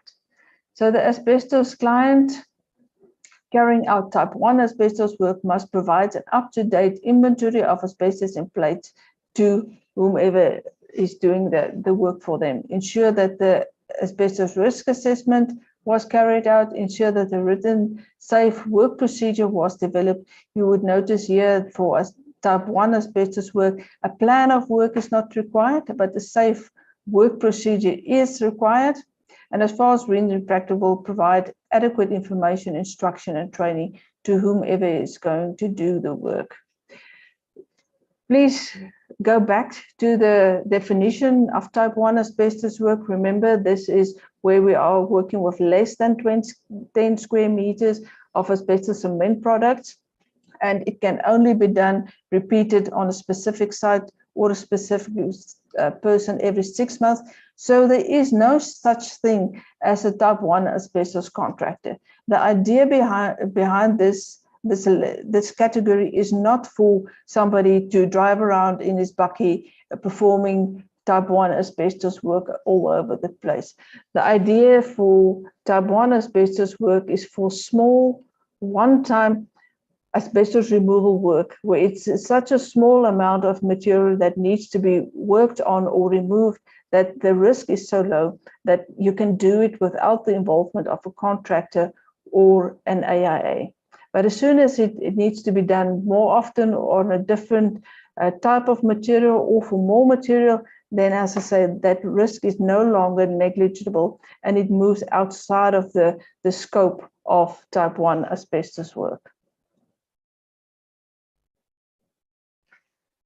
An asbestos client planning type 2 asbestos or type 3 asbestos work must provide an up-to-date inventory.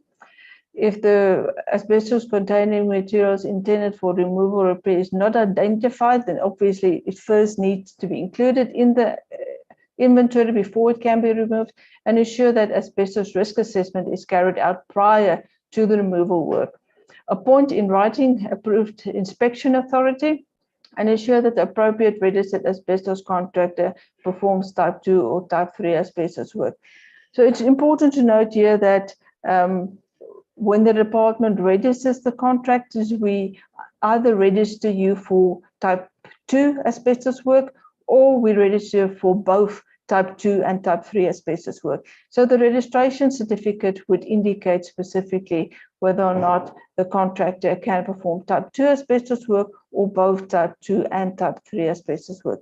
There are obviously more requirements relating to type 3 asbestos work. An employer must ensure that notification of asbestos work is given to the department. So before the actual work starts, then written notification needs to be provided to the department indicating the work and the scope of the work and what needs to be done. And obviously on the plan of work, we expect the client to also co-sign and make sure that their signature and their agreement are on the plan of work and that they are conversant with the contents of the plan of work. The client is also expected to stop any registered asbestos contractor from executing any asbestos work which poses a health or safety risk. So this is a responsibility with regards to where things go wrong and there is a risk of employees being exposed to asbestos dust. This is important because, as I said, the client is also an employer in his own right, so he's got a duty towards his own employees, as well as the contractor has got a duty towards his client, as well as his own employees. Then after completion of type 2 or type 3 asbestos work, the asbestos client must obtain the asbestos clearance certificate from the approved inspection authority. So this certificate is then the indication that whichever building or premises or area has been now removed from asbestos containing materials is now safe for reoccupation. So the client's employees can now return to that area and continue their normal work. Duties of the registered asbestos contractor for asbestos work. In the case of type 2 or type 3 asbestos work, the contractor undertakes only the type of work they are registered for. So as I said, when these companies register with the department, they get issued with a registration for either type 2 or type 2 and 3 asbestos work. So somebody registered for type 2 work cannot do type 3 asbestos work as well. But somebody registered for type 3 asbestos work automatically can also do type 2 work. And this would be indicated on the registration certificate. The contractor must also appoint occupational health and safety representative. Ms. Huna elaborated on this because of the nature of work and the high risk, not only physically working at heights, working with demolition, also including the health risk. It was deemed that this category of workers justify the appointment of a health and safety representative, regardless of the number of employees. So even if you only have 2 or 3 employees working, doing type 2 or type 3 asbestos work, there needs to be an appointed health and safety representative. Before commencement of any asbestos work and during such work, the registered asbestos contractor must ensure that the risk assessment is performed. So as I said, the building owner or client would have a risk assessment based on the materials in place, but as soon as the decision has been taken to remove it, an additional or a second risk assessment needs to be performed that will focus on the procedures on how the removal is going to take place. It must include the identification of hazards to which the person may be exposed. Now, this is all hazards. It's not only the asbestos, the hazards or the risk associated with the asbestos exposure. An assessment of the risk related to the hazards based on documented methods. So also considering what are your methods, considering if you're working on heights, then obviously this is an added risk that needs to be considered, documented control measures, and how to mitigate the risk. The risk assessment contemplated is reviewed at regular documented intervals. So you need to state beforehand, this risk assessment will be reviewed at intervals of 6 months or 2 years. It also needs to be reviewed when there is an incident or where the scope of work has changed. So when all of a sudden you discover more asbestos material than you initially expected, or your procedures have changed, all of those things will then trigger a relook at the risk assessment. An up-to-date copy of the risk assessment must be made available on the work site. So it doesn't help for the contractor to have the risk assessment at his offices. It needs to be on site. So it needs to be accessible to the employees, the actual persons removing the asbestos, and obviously also during inspections. The registered asbestos contractor must ensure that the approved plan of work is submitted to the Chief Director of Provincial Operations at least 7 days prior to the commencement of asbestos work. So you would note there that the plan of work needs to be submitted to our provincial offices. It is a provincial function, and it needs to be done 7 days before the work can start. Appoint in writing an asbestos removal supervisor. So this is an additional or a new requirement for every project. Somebody needs to be appointed accountable and needs to be in charge of that project. And this supervisor must ensure that occupational health and safety compliance of the asbestos removal site, the compliance with the safe asbestos removal and repair procedure, correct use of personal protective equipment, very important to make sure that employees at all times wear their respiratory protective equipment, and proper decontamination of persons as well as materials and waste disposal are adhered to.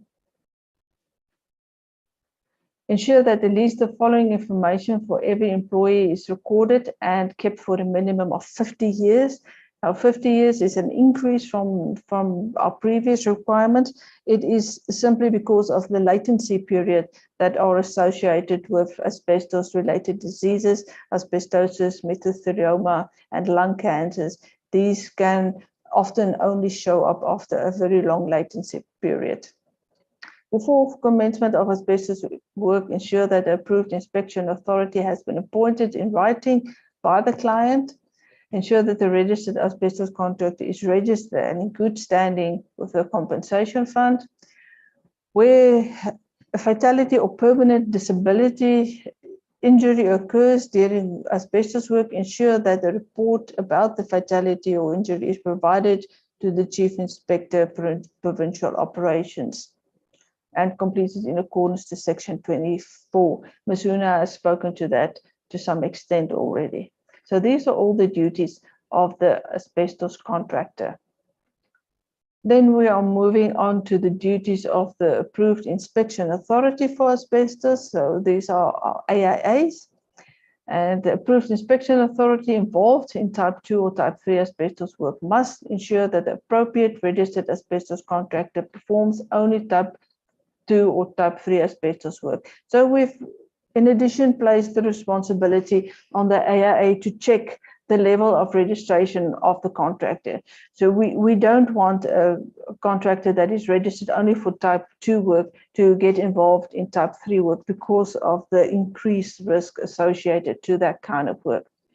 Ensure that appropriate registered asbestos contractor, sorry, I've done that part. Obtain a copy of the up-to-date inventory of asbestos in place. So obviously if the AIA is involved in the risk assessment, and obviously they will be involved in drawing up the plan of work, so they would need a copy of the inventory of asbestos in place. And in consultation with the registered asbestos contractor, comply a plan of work. So the idea behind the plan of work is that everybody should have an input and should be conversant, have knowledge of the contents of the plan of work. The client, the contractor, as well as the AIA, as all of them has a role to play and the duties and responsibilities are indicated to them in that plan of work. So everybody needs to be involved. And that is also why we require all three of those parties to actually sign off on the plan of work. Approve and submit the plan of work at least 7 days prior to commencement of the work. Receive acknowledgement from the Chief Director. Please keep that one in mind. We'll talk about that in a couple of minutes or more. Confirm the employee medical certificate of fitness and asbestos training records. So the AIA also has a responsibility to double check these documentation from the contractor, provide guidance on site-specific instructions or prohibitions. So if there's something unique on a specific site that a contractor needs to be cognizant of or that they cannot do, it needs to be included in the plan of work. Inspect adherence to the approved plan of work and requirements of these regulations. So we expect the AIA to double check and to make sure that the contractor, the workers on site are actually following the plan of work and obviously requirements of these regulations and all the other health and safety requirements. To the end of that, then we also gave a responsibility on the AIA to stop any registered contractor from executing any asbestos work which may cause a health or safety risk to a person. So should there be a situation where somebody actually causes a health risk or causes a risk, then the AIA can actually stop the work. Perform planned asbestos monitoring. So these are one of the main reasons why we are actually appointing the AIAs on site. So they are the ones that actually monitor the exposure, the number of fibers in the air. So they will perform the asbestos air monitoring. They will write a report indicating the findings and where necessary making recommendations to as low as have the exposure as low as possible. We are not aiming for the OEL. We are always trying to have the exposure as low as possible and ensure upon completion of type 2 or type 3 asbestos work, the issuing of a clearance certificate. And we're moving on to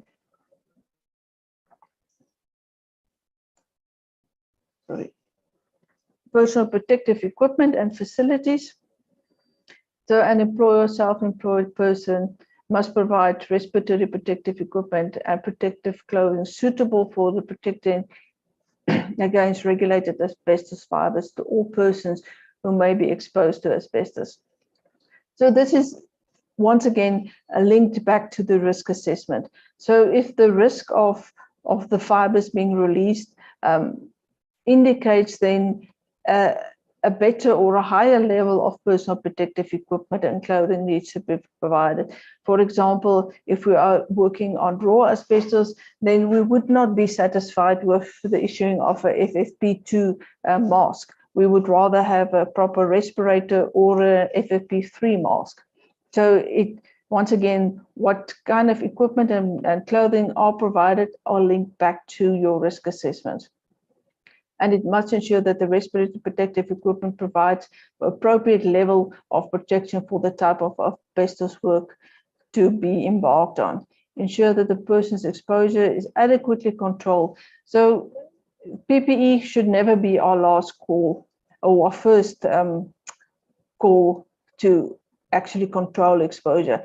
But with asbestos, unfortunately, there will always be respiratory protective equipment involved, but we need to look into other measures along the hierarchy of control to try and control the exposure to as low as reasonably practicable. And that will just make it easier for the respiratory protective equipment to actually have an impact and to provide an additional protection. Where respiratory protective equipment provides, the employer must ensure that relevant equipment is capable of keeping the exposure level to below the OEL. So obviously, as I said, sometimes the respirator can't manage that on its own. So other measures like ventilation, extraction ventilation, filtration, it needs to be looked into as well. The equipment is correctly and properly used, stored and maintained. Information, instruction, training, and supervision that are necessary with regard to the use of equipment. So you'll see that this is there's 4 things mentioned there. Information needs to be provided to the employees for them to understand why they need the PPE, instruction on how to use it and when to use it, training, in-depth training, and training usually goes along with some sort of tests to make sure that people understand what they have been trained on. And in addition to that, supervision. It is not adequate for the employer or supervisor to say, but I have provided the PPE, I have trained them, they don't want to use it. Supervision. There needs to be a check that the PPE, and especially with asbestos, the RPE, the respiratory protective equipment, are actually worn and used correctly. So supervision is of utmost importance, and it needs to happen on a continuous basis. It is not just something that happens once when somebody is employed for the first time. Also, equipment must be kept in a good condition and in effective working order. So if an overall or a disposal overall is torn, it is no longer in good condition. It will not provide the needed protection anymore and needs to be replaced. Same goes for the respiratory protective equipment. An employer, self-employed person must ensure that all personal protective equipment contaminated with asbestos dust is thoroughly cleaned and handled in accordance with the following. Where the equipment is cleaned on the premises of the asbestos client, care must be taken to prevent contamination during handling, transport, and cleaning. So we don't want any protective equipment that are being removed or cleaned to actually now contaminate another area of the work environment. Where water is used, then obviously this water needs to be filtered adequately before it can be released back into the water systems.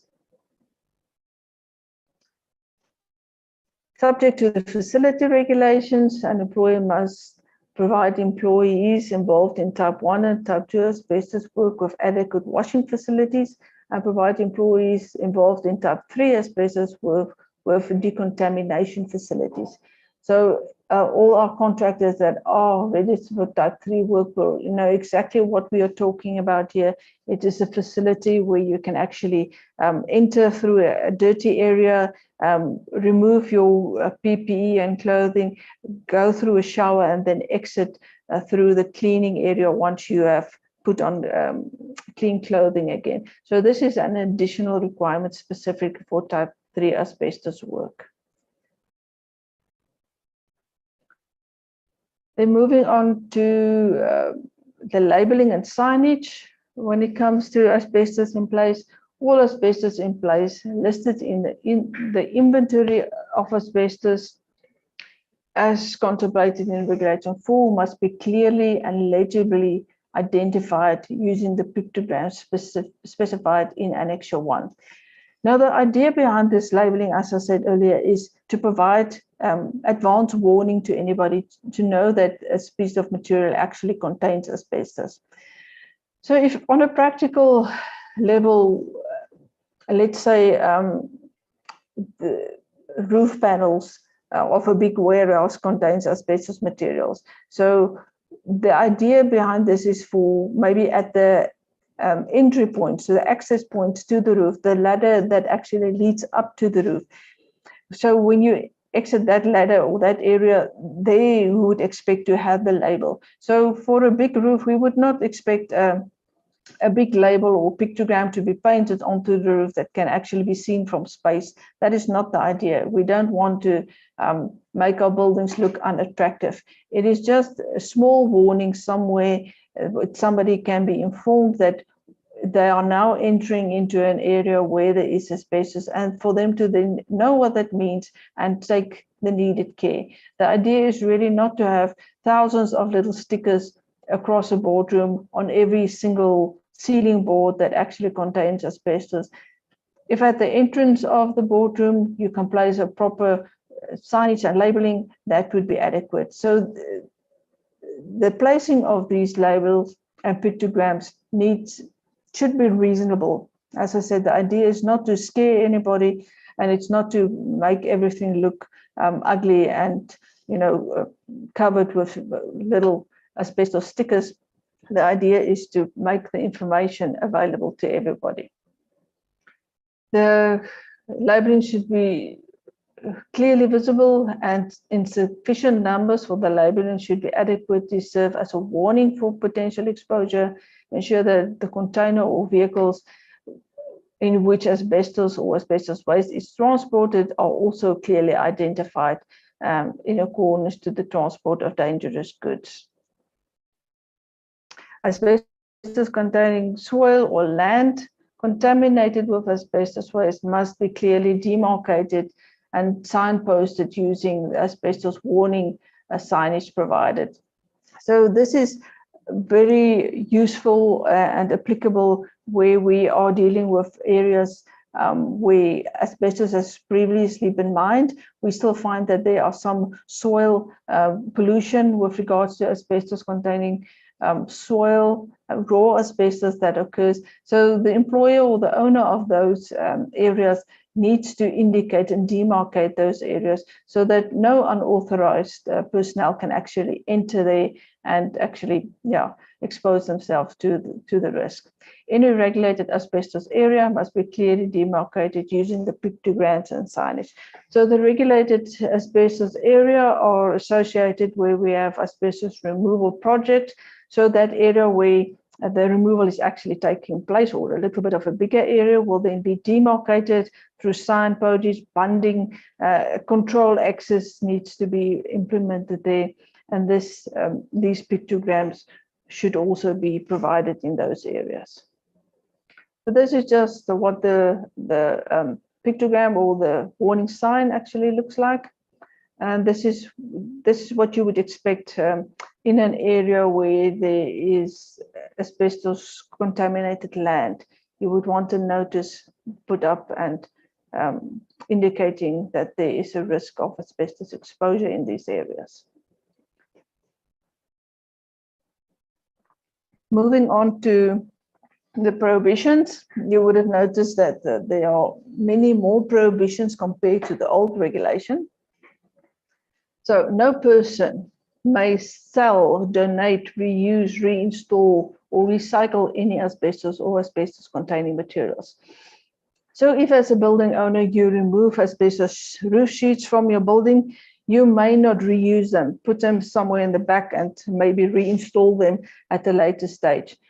It needs to be disposed of, it needs to be destroyed. So it may not be sold to somebody else to use, it may not be donated to the church for them to use, it needs to be finally destroyed.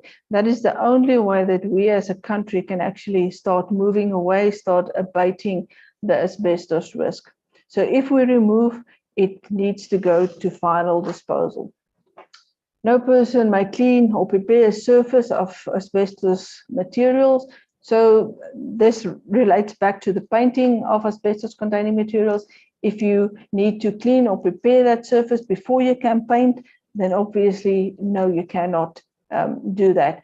And also just cleaning in general, because you think now it looks a little bit dirty, that cleaning process is actually what is disturbing the fibers and causing the release of fibers. No person may temporarily store any asbestos or asbestos-containing materials for longer than 3 months after completion of asbestos removal. So this allows for a contractor or a waste disposal company to temporarily store asbestos for up to 3 months. The reason why we have this allowance is because we do realize that the cost of final disposal of asbestos waste, it is pretty expensive, and we don't want either asbestos contractors or asbestos waste removals to actually go to the site or go to the disposal site with half a load. So this allows for them to accumulate some of the asbestos waste for a period of 3 months to ensure that they have then a complete full load to justify the cost of final disposal, but not for more than 3 months.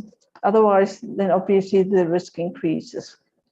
Temporary storage of this waste must also be done under certain circumstances. It must be covered, it must be protected from the elements, it must be prevented from contaminating either the ground, water systems, or the air. So storage only for a maximum of 3 months, and under certain provisions that it is covered, that it is protected from the elements.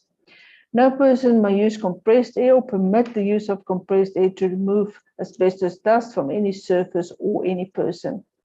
No person may use electrical power tools such as angle grinders or other fast-moving equipment to cut, grind, or drill into asbestos-containing materials. So what has happened lately is that people are saying that they are not using fast-moving power tools, but they are using self-tapping screws to drill into asbestos-containing materials. And let's be honest, everybody, the result is the same. You are making a hole into the asbestos-containing material, and you are disturbing fibers, you are releasing fibers, you are in actual fact increasing the surface area of this asbestos containing material, and you are causing or potentially causing the release of asbestos fibers through that. So all of these things should not be done. As the outcome is the same, there is a risk of fiber release. That is something that we do not want, and that is the main purpose of this regulation, is to prevent the release of fibers into the air that we breathe. No person must smoke, eat, drink, or keep food or beverages in a regulated asbestos area or permit any person from doing so.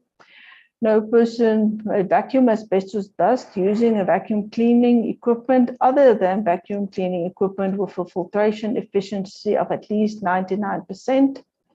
And no person may carry out any demolition work before all asbestos and asbestos containing materials have been identified in the inventory of asbestos in place, safely removed or otherwise controlled.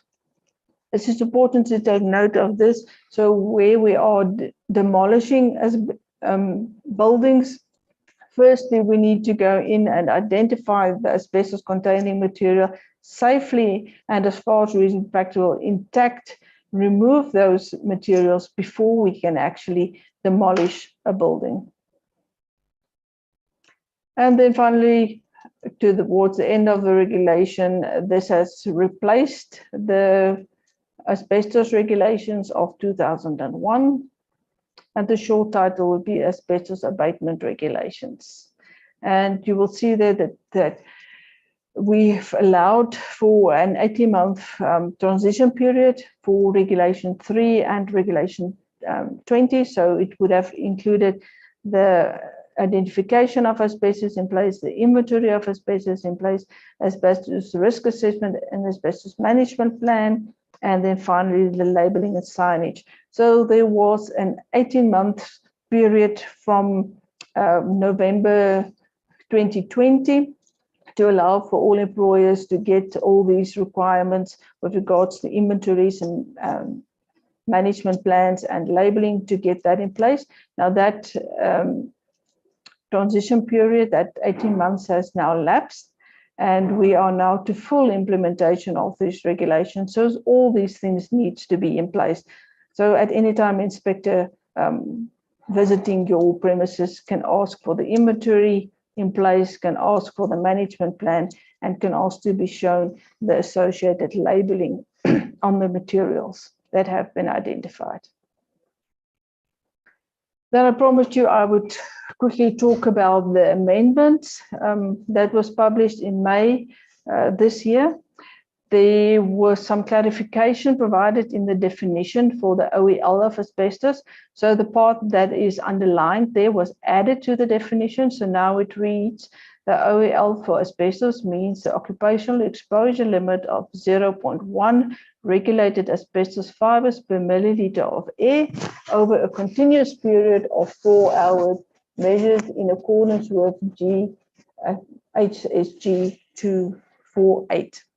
So that just indicated the time period for sampling, very useful for the AAAs to actually know this. Although it is included in the actual HSG, we thought it would be appropriate to have it in the definition as well. Then with regards to Regulation 7, which deals with information, instruction and training, 7.4a, be provided by a competent person, deemed competent by the chief inspector. So that part that is struck through has been removed. So the training needs to be provided by a competent person. And the intent was never for the department or the chief inspector to actually deem anybody or certify anybody as competent. The idea is that an employer will take the responsibility in deeming somebody to assess whether or not somebody is competent within the specific guidance as to with regards to education, experience and knowledge of the material or the field involved.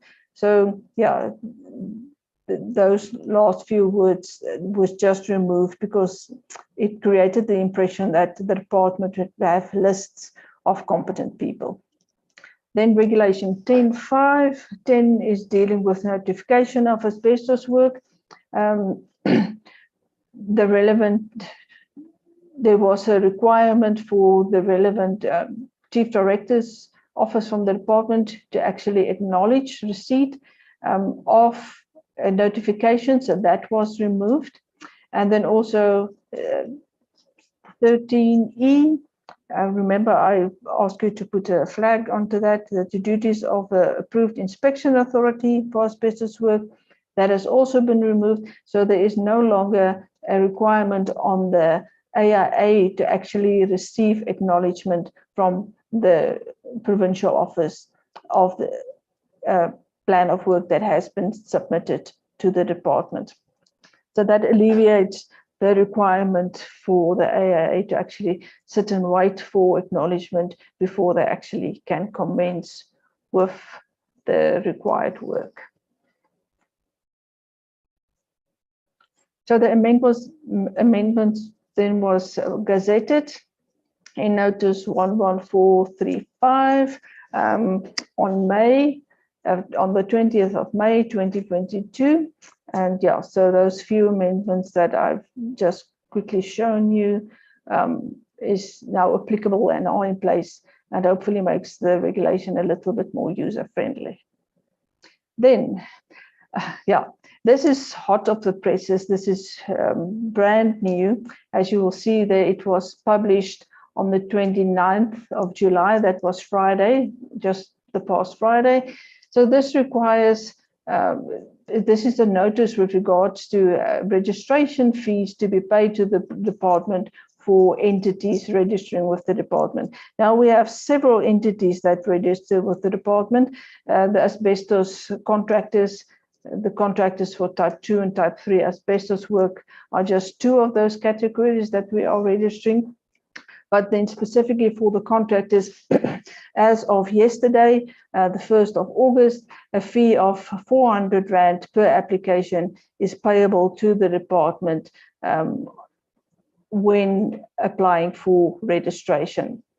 So the document will be circulated through our provincial offices. It will be made available on our website, and it will be communicated to all asbestos contractors and AIAs in due course, which will include the specific fees that are payable, as well as the bank account details for the department, and then also some guidance onto the specific references that needs to be used during payment. This is just to make sure that we allocate the various payments from different entities to the correct entity registration. Yeah, so basically, with regards to that, it is new. We're starting this from this week, and obviously no cash payments will be accepted by any departmental official with regards to this. What will be included in your application document when you submit your documents for registration, and a receipt of payment with the reference number would be one of the requirements for us to consider the application in the first place. So thank you very much. I see I'm a little bit ahead of time, but that just allows us for some more time to take questions. The link down there is the actual regulation on our website. You're more than welcome to download the regulation from our website if you don't have a copy already. Thank you so much, and can hand back over to the program director. Thank you, Niels. Thank you, Elise, for that detailed presentation on the major aspects of the asbestos abatement, the regulation, and also the minor change, which I think is quite significant, but it's a small change. So thanks for bringing that to our notice and to discuss that with us. And then also the hot off the press, the registration fee for asbestos contractors. Very, very informative. As indicated, Elise, yeah, we're slightly ahead of time, but I think it's always good rather than running behind time. We are due now for a break, but just before we go to the break, just a quick reminder, because we see the questions coming up the whole time in the Q&A. Yes, the recording and the presentations will be made available after the presentation. All SIOS members will receive this either via a direct mail to you as a member, or if not, then you will see it on our Facebook page as well as on our website. This will be posted shortly after this webinar presentation. Also, just a reminder that SIOS members can claim 2 CPD points for this. There's no attendance certificates issued.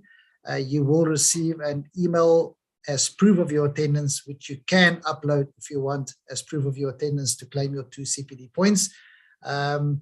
Also, just a reminder that if you want your question relating to the asbestos abatement regulations being seen by the Department of Employment officials today and answered, please do not post them in the chat box. The chat box is a hive of activity of how's it, how you doing, etc.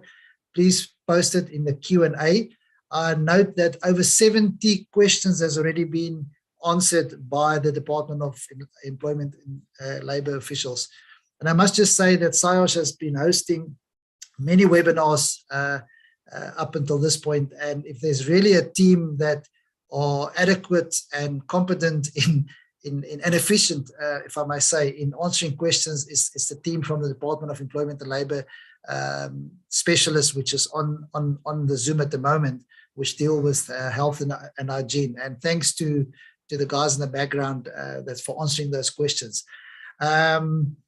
Just a quick note that we will be taking a break, and then after the break there will be an actual question and answer session. In addition to all these 70 plus questions that has been answered by the Department of Employment and Labour already, and I see still being answered, we will, at least I think you will have a short presentation on popular questions and answers that has come up to date, and some of them might be repeated, but there might be some of them that is going to be repeated, and some that's new.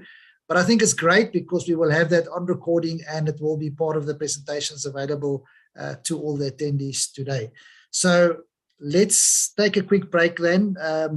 My time now says 12:09. I know that the break is for 15 minutes. I'm going to take a bit of liberty here as the program director and say we don't need all that time. And I'm going to then ask, it's now 12:09. Perhaps we can be all back at 12:19, or let's make it 12:20 from now. So please enjoy the break. Have a look at all the questions and answers. And I see our colleagues are still typing away and answering the questions, so maybe they cannot have a tea break, but I'm only joking. So let's see, are you all back at 20 minutes past 12? Thank you.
Right, welcome back, everybody. I trust that you enjoy the short break.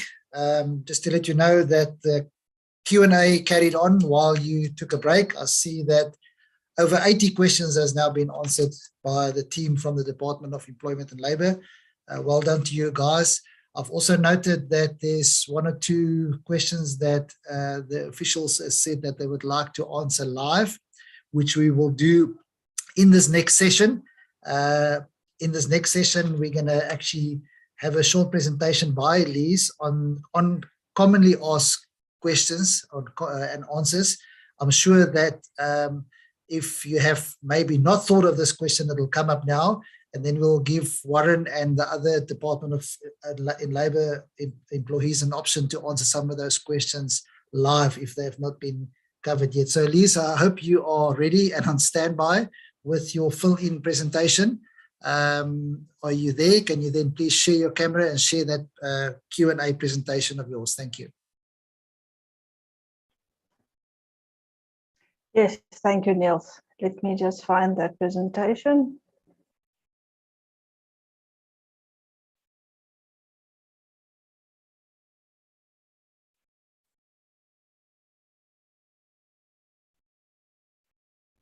Gareth, if you can just confirm that you are seeing it Yes. in the slide mode, Can presentation see mode. that's perfect, Elise. Thank you very much. Great, thank you so much. Okay, so yeah, as Neil said, that we expected quite a few questions, and I think we dealt with my colleagues has been very busy during my presentation. So thank you from my side to them for that in the meantime. But we have obviously, had several workshops in the past with regards to the regulations, and even before the regulations were promulgated, we took it on the roadshow where we asked for public comment, and yeah, so we have a big bank of questions already. So I just wanted to quickly take you through some of them, and then specifically there's quite a new one that came up after our Honourable President's announcement the other day with regards to solar energy.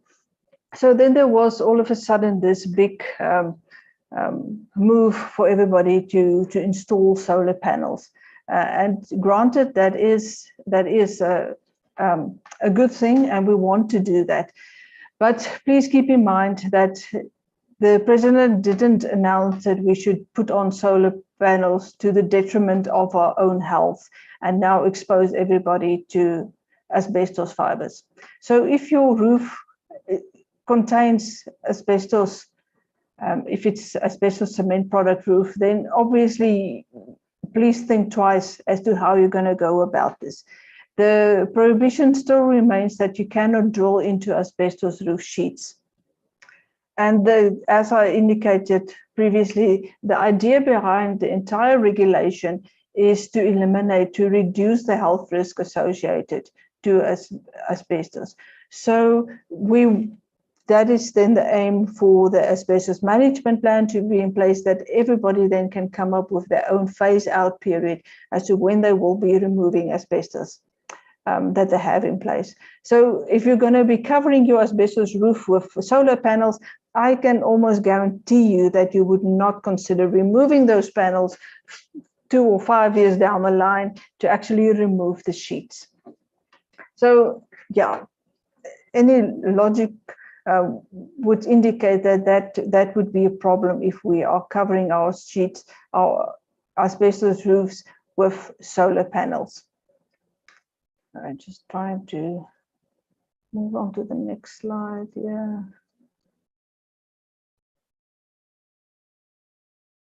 There we go. So, and as I said, so the drilling or even applying a self-tacking screw through asbestos cement sheet, it actually increases the surface areas of this asbestos material. And over and above that, I can guarantee you that there will be some movement. If somebody walks on the roof, if there's a strong wind blowing, then there will be some movement, and there will be some movement around the screw, chafing basically, and asbestos fiber release. It will there will be some abrasion to the material that will cause fibers to be released. So no drilling into applying screws or even self-tacking screws should go into those roofs. It's going to cause fiber release. Granted that the asbestos contractor, when they are on site and they are using wet methods, they are using vacuum cleaners, they are wearing PPE, they can adequately protect themselves maybe during those processes of installing this. But what happens once they leave? Then the wetting methods, then the vacuums, then the PPE are no longer in place. And the employees that needs to occupy that building afterwards don't have all those safeguards in place. And they will then be released to these asbestos fibers. So in that vein, once again, it is not allowed, is not a good idea. Also, once we have panels or even over-roofing, that is another thing that's sticking out its head. If we have over-roofing of asbestos sheets, you cannot inspect those sheets anymore. So you can't assess it for damage.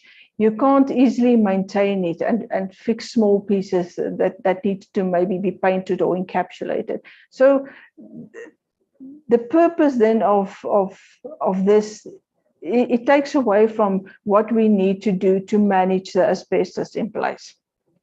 So if we hide the asbestos underneath either solar panel or over-roofing, we cannot access it. And as I say, because of the movement of the screws that have now been drilled through or self-tacked through the asbestos sheet, there is going to be some abrasion, there's going to be the release of fibers. So logic should dictate to you that this is not an ideal situation. Then sorry, there's a little bit of delay. So basically with regard to identification, what's important, if you need to identify whether or not a piece of material actually contains asbestos, a bulk sample needs to be taken. Or alternatively, if that is not an ideal situation, then you can assume that the material does contain asbestos and you treat it accordingly.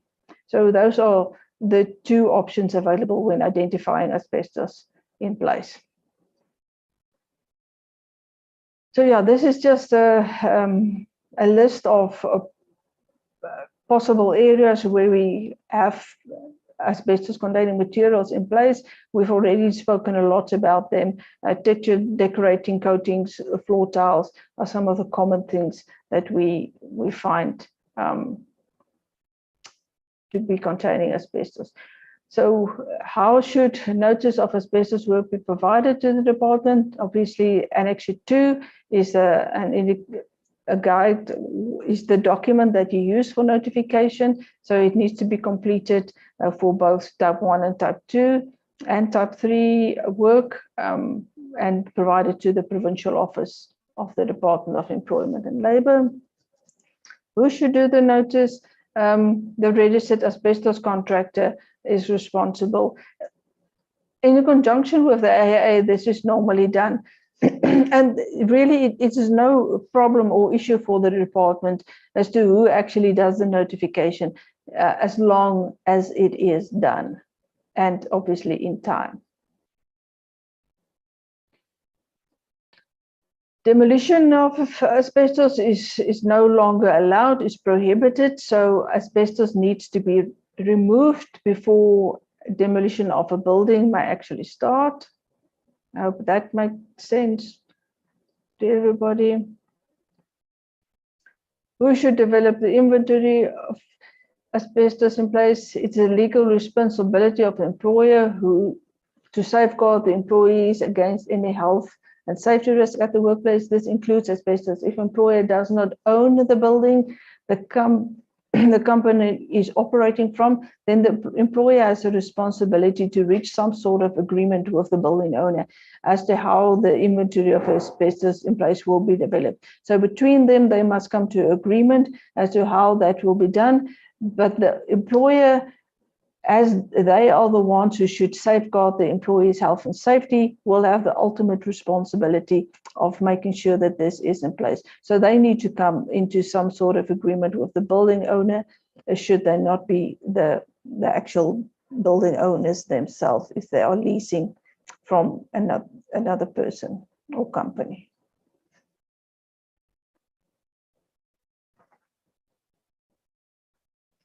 So the client has the duty for appointing the AIA in writing. A list of AIAs are obtainable from the department.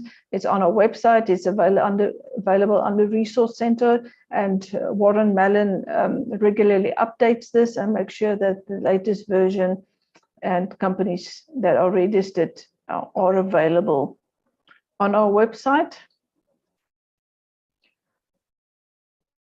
What should be included in a medical surveillance program? This is also something that quite often comes up. And yeah, to be honest, guys, if the OMP, the occupational medical practitioner that you are using, do not know what should be in a medical surveillance program, I would be a little bit worried.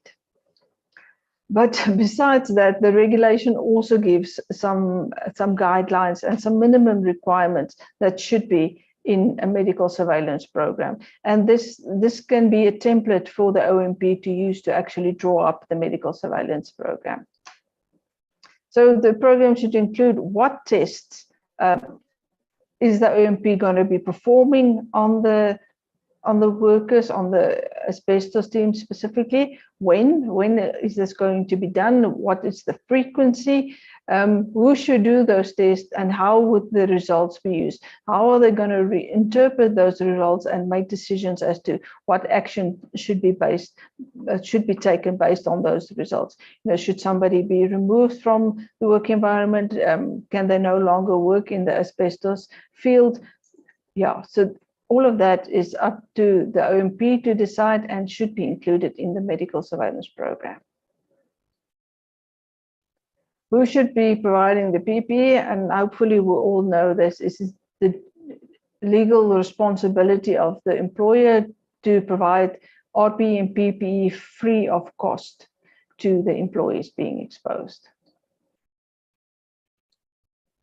Yeah, this is just a little bit of guidance, as we said, as the risk associated, the health risk associated with type 3 asbestos work is higher than the health risk for type 2 asbestos work. We would want more safeguards in place. We would want better PPE to be provided to them.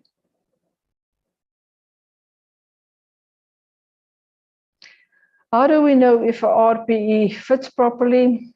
So yeah, if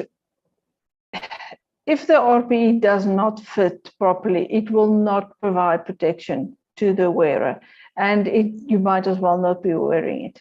So it's important for a fit test, not a fit test, but a leak test to be performed on a regular basis for everybody to make sure that there are no leaks around the seals of the mask when they're wearing it. Fit testing can be done. It is a method of checking that it is tight fitting around the face and that there are no leakings occurred. And it will also indicate what kind of mask is more appropriate for which employee.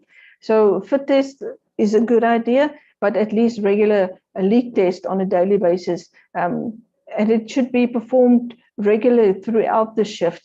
And this should be something that is included in the training for employees when they are actually being trained on how to use the RPE.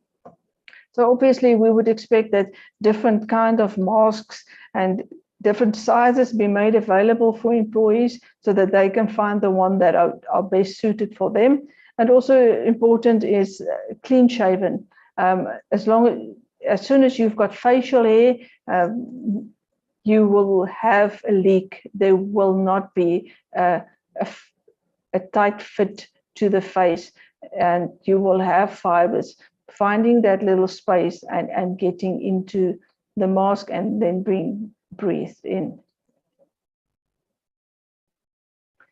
So yeah, we've talked a lot about competent person. So competent person is the person who has the required knowledge, training, experience, education, and qualification with regards to asbestos. And in the asbestos regulation, we basically refer to different competencies. So we require competency when it comes to the inventory of asbestos in place, conducting the risk assessment, as well as conducting the asbestos training. And you would see that these competencies might be different. Somebody who is competent in actually doing the risk assessment is not necessarily competent in providing asbestos training. So for each one of these competencies, these tests needs to be checked. Does a person have the required knowledge, training, education, experience applicable to asbestos specifically?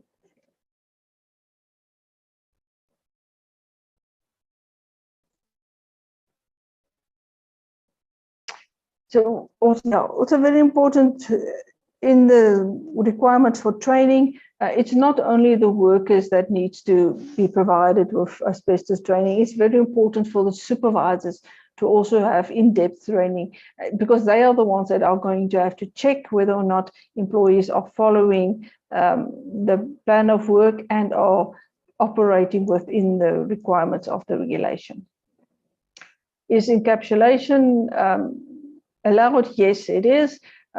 We see it very similar to painting of asbestos materials. I think it's just like a rubber or synthetic coating that is applied over asbestos containing materials. But once again, surface preparation and cleaning, if you need to do that before encapsulation, that is not allowed, because that is when the fibers actually gets released. But encapsulation, in principle, yes, can be done. Yeah, very short answer there. And we dealt with it since Ms. Huna's presentation this morning. We find that asbestos work is high risk, and even if you have fewer than 20 employees, yes, there needs to be an appointed health and safety representative. Also, something that often comes up, if asbestos removal is part of a bigger construction project, what kind of notification should be given to the department? Both. So there's a notification requirement for construction work at a certain level, and then there is a notification requirement for asbestos work. So if you are in a situation where both of these apply, both of these notifications needs to be sent into the department. Within the department, they are dealt with differently and often are dealt with by different officials. So therefore, the need to have them separately. So registration, this is also, yeah, it's not that new anymore, but usually the asbestos contractor registration expired every year. Now your registration and your certificate is valid for a period of 3 years. And yeah, obviously, should you not comply to the regulations or the act, then we can make a recommendation to the chief inspector for that registration to be withdrawn within that 3-year time period. So are you at risk? So yeah, this is more a question that you get from the general public with regards to if they know that they are close to asbestos containing materials. So the presence of the asbestos itself is not necessarily a concern. It's when we look at what the condition of those materials are. If they are in good condition and left in place and managed and monitored, then there is virtually no health risk. It is as soon as we start fiddling with it, damaging it, that the risk increases. So when employees are actually in a situation where they notice damage to asbestos containing material, that's why it's important for them to be informed on the inventory of asbestos in place, as well as for the labeling to be in place. So if an employee then sees damage, they need to report this to either the supervisor, the health and safety rep, or the employer, so that action can be taken, so that that material can be made safe again. So yeah, that's it on this little presentation. We'll do some commonly dealt with questions. I don't know in the Q&A if there are any other questions. Niels, you want me to Yes, Elise, thanks. I did quickly see that. take a look at?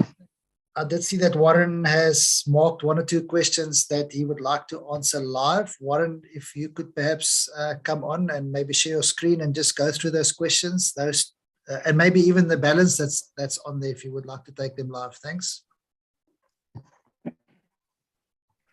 Okay.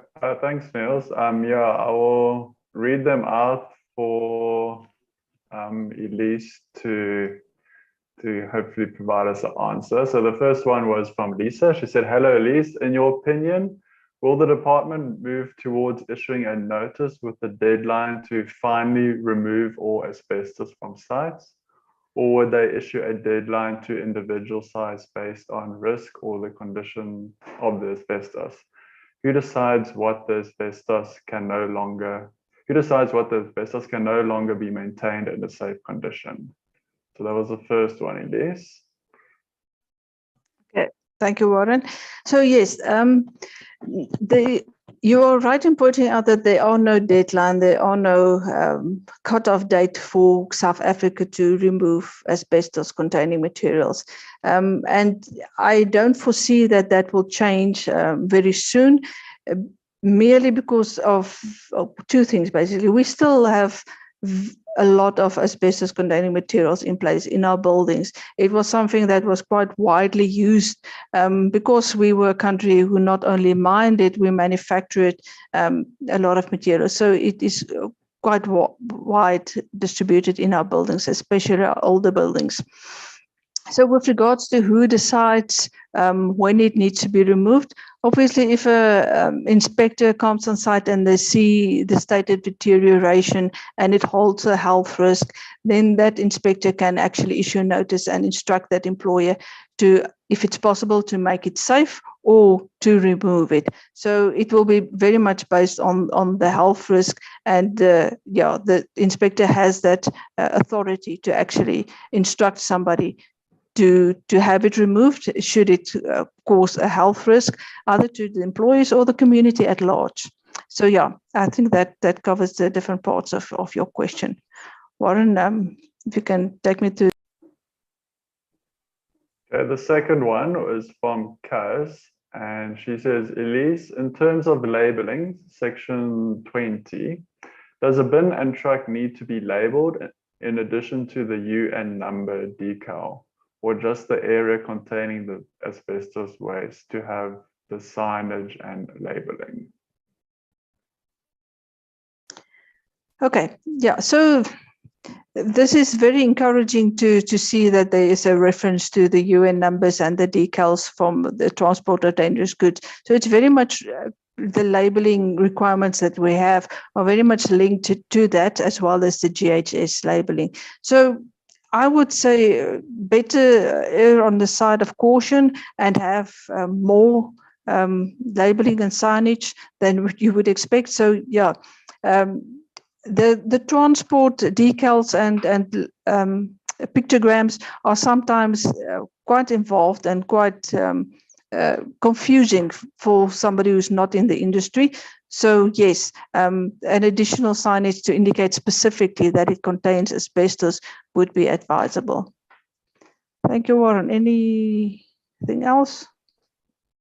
There was some other questions, but I think they can be answered in the background when I'm doing my presentation. Sure, we'll do that. Thanks. Thank you very much, Elise, for handling that Q&A session, and also Warren for fielding the live questions. You may as well stay where you are. You are next. We're moving to the last part of the presentation. I think for most, the most important, because at the end of the day, a risk assessment must be conducted, and the topic for this session or this presentation is basic risk assessment, and it will be conducted by Department of Employment Labour Specialist Warren Mallion. Warren, thank you very much for taking part, and over to you, and thank you for your presentation in advance.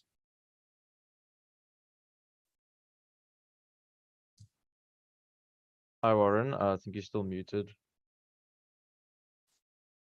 Still muted. Yeah, there we go. Thank you, Niels. Okay, everyone can see my screen? Yes, thanks, Warren. Okay, great. Okay, so yeah, as Neil said, I'm just going to do a presentation on a basic risk assessment. It's mainly focused on the registered asbestos contractors, but hopefully there'll be some parts of it that everyone else can take from it.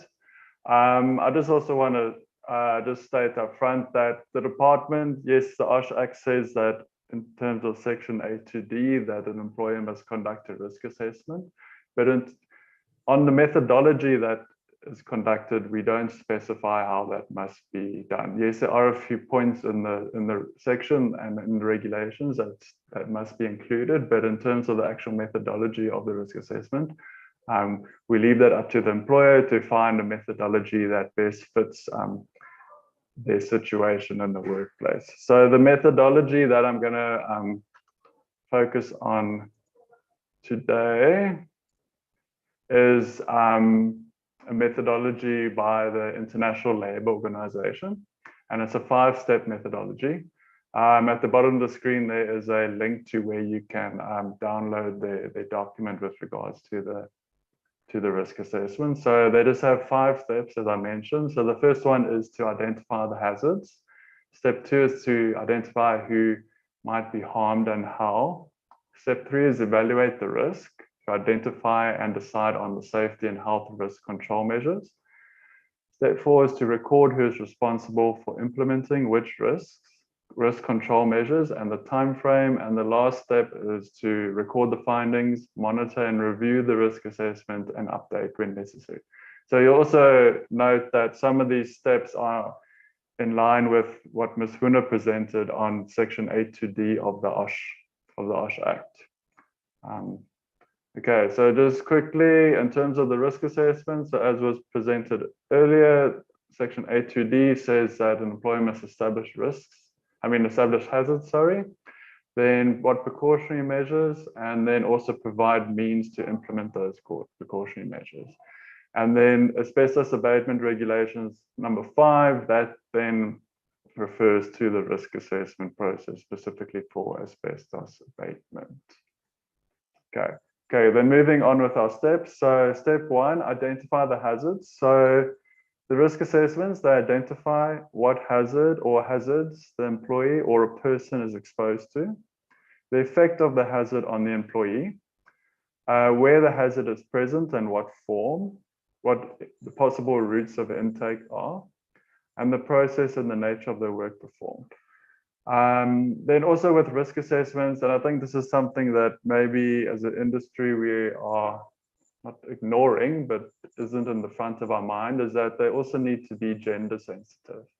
So we shouldn't only look at the healthy worker effect in terms of risk assessment, but also look at those other employees that we don't normally think about. So I just gave some examples there. So your female employees, your old employees, your young employees. So those are generally employees from 18 to 24 years of age, and also then your vulnerable employees as well.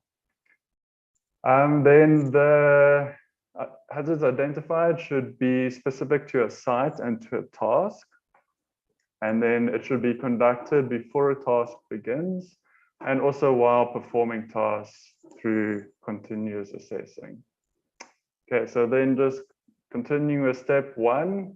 So first, assessors need to identify how many employees and persons could be harmed. Okay, this is achieved by surveying the workplace and identifying any hazards that are present. And then just any unidentified hazards cannot be controlled. So in terms of how to identify these hazards, there's normally theoretical and practical ways of identifying them. So in terms of theoretical, you get your qualitative, which is past risk assessments. You also get complaints from employees. You get past incidents or occupational disease diagnosis, the results from medical surveillance, then also what's important, the exposure history. So that will be from any monitoring that takes place, exposure monitoring that takes place, then classification, and then any other diseases or any adverse health effects that people may be experiencing in the workplace. Then your practical side is your quantitative. So that would be your exposure monitoring, which is conducted by the AIA in terms of for asbestos. Then any observations that will be done through your work through, as well as interview of the employees in the workplace. Okay, moving on to step 2 is identify who might be harmed and how. So to evaluate the risk of each hazard according to the information obtained in the previous step, so that's step 1. So you would look at here the form of the hazard. So is it a particle, a gas, a vapor, etc.? What is the route of intake? Is it inhalation? Is there a possibility of skin contact or ingestion? Then you look at the frequency of exposure.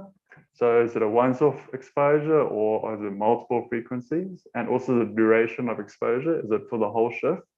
Is it 8 hours a day or is it more than 8-hour shift? Or is it, for example, only 1 hour per day or less? And then also look at the number of employees. So is it many employees exposed or is it only a few?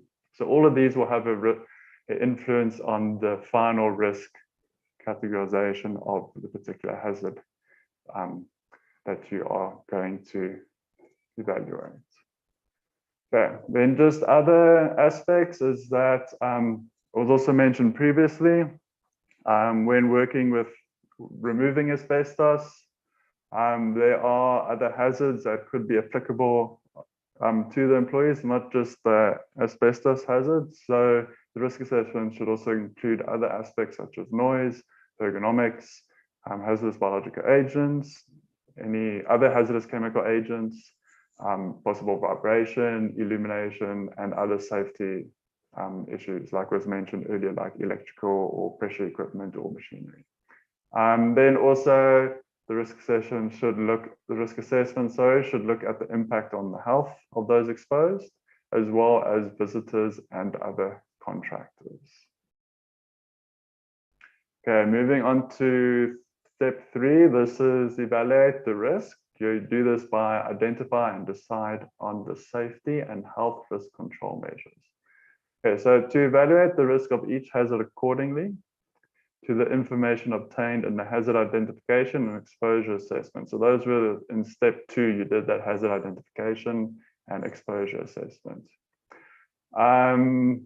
Then the next point there, don't group different hazards together. Okay, so this is generally from experience from inspectors that when we look at risk assessments out there in industry, employers tend to group hazards together and assess them as one. So for example, doing work, they will say an employee is exposed to asbestos, noise, and vibration.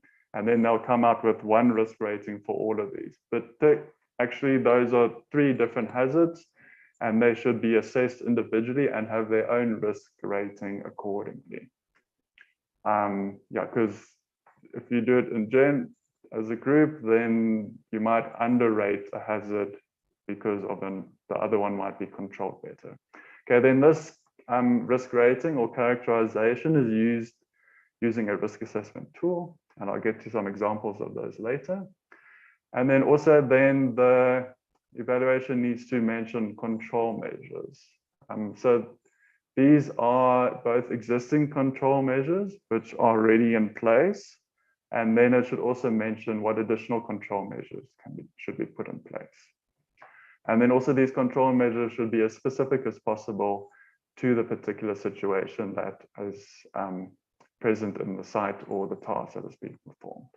And then as mentioned earlier, according to the requirements of section 8.2, that resources must be provided to implement the control measures. So it's not just a wish list to say we want to do 1, 2, 3. It actually needs to be achievable so that the controls can actually be put in place. Then just moving on with step 3, okay, I hope everyone is familiar with the hierarchy of controls. So just to recap it quickly, so you start off with elimination. So that is the whole intent of the asbestos regulations, is to remove asbestos. So we are eliminating it from the workplace and removing the hazard. But unfortunately for those who are removing the asbestos, they are still exposed. So this is when the hierarchy can come in place for those asbestos contractors. So we have our elimination, substitution, your engineering controls, your administrative controls, and PPE. So obviously from elimination, it is the most effective and PPE is the least effective. And also because elimination, the hazard is completely removed from the workplace, but with PPE, the hazard is still present. But yeah, in terms of achieving a LARP exposure, which is as low as reasonably practicable, the employer should look at introducing a combination of these control measures. So for example, with removing asbestos, the employer doesn't only enclose the asbestos area, but then they also provide ventilation and they provide PPE for the employees as well to get that exposure to as low as reasonably practicable. Okay, then just some of the other outcomes or control measures from the step 3. So these are some results. Okay, so one of the control measures could be to conduct occupational hygiene surveys. And for asbestos, that must be done by an approved inspection authority. Then, as I mentioned previously, your specific control measures. Then you also have programs to prevent occupational diseases. And then your medical surveillance, as Elise touched on earlier. Then also what training is required. Then work procedures, and then personal protective equipment. Okay, then on to step 4 is record who is responsible for the implementing which risk control measures and the time frame. Okay, so this is when you act on the findings on the risk assessment and you draft the action plan from that risk assessment. I don't know if anyone has gone through the recently promulgated hazardous biological agents regulations, as well as the commercial diving regulations, but there was inserted a clause that from the risk assessment, as well as exposure monitoring results, an employer now needs to consider those recommendations and develop a action plan accordingly. Okay, then also the plan should include assign who is responsible for each of those control measures, and also allocate a time frame for the implementation. And then the plan should deal with high risks first, because obviously those are your biggest problems and you want to put the most budget or resources to that as possible. And then it should also look at not only long-term solutions, because like maybe your engineering controls, they might require a lot of capital investment, so they can only be done over a long period, but also look at short and medium-term solutions as well. So you still have some control measures that are implemented in the meantime. And then also there should be regular inspections to determine the implementation of the plan. So that's just the reviewing of the plan and seeing that the situation is still applicable. Okay, so moving on to the competent person. So this has come up a lot.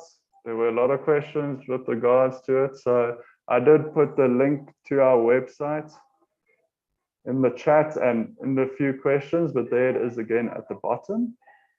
So yeah, so this risk assessment is conducted by a competent person as required by the regulation. So just a brief summary of that document is that generally what it talks about is you got to match the hazard and the task to an individual's competency. And there are two aspects of competency. Either it's training, knowledge, and experience, or the qualification specific. So I don't know, I've got ergonomics there. I thought I changed it. Okay, but it's obviously not ergonomics, it's asbestos, with knowledge, training in the field. And then a more complex hazard, the higher the competency is required. Okay, then moving on, when you're doing the risk assessment, even though there is a competent person appointed, it should still be a team effort, and that team should also be gender sensitive so that all aspects of gender can be looked at when the walkthroughs are conducted. And just some examples of people who can be included in that team are the health and safety representatives, supervisors, employees, and then also your cognitive disciplines, for example, occupational health and safety officials, occupational hygienists, engineers, and OMPs or OHPs. Okay, then moving on to step 5. This is record the findings, monitor and review the risk assessment, and update when necessary. Okay, so the risk assessment needs to be documented. If it's not on paper, it doesn't exist. We've been told previously that employers have a risk assessment in their head.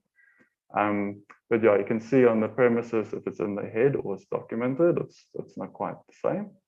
And then also using an appropriate tool for the workplace. Yeah, so as I mentioned previously, the department doesn't specify these tools or the methodology. It's up to the employer to decide what is the best tool for their specific situation, as all workplaces differ and therefore require different tools.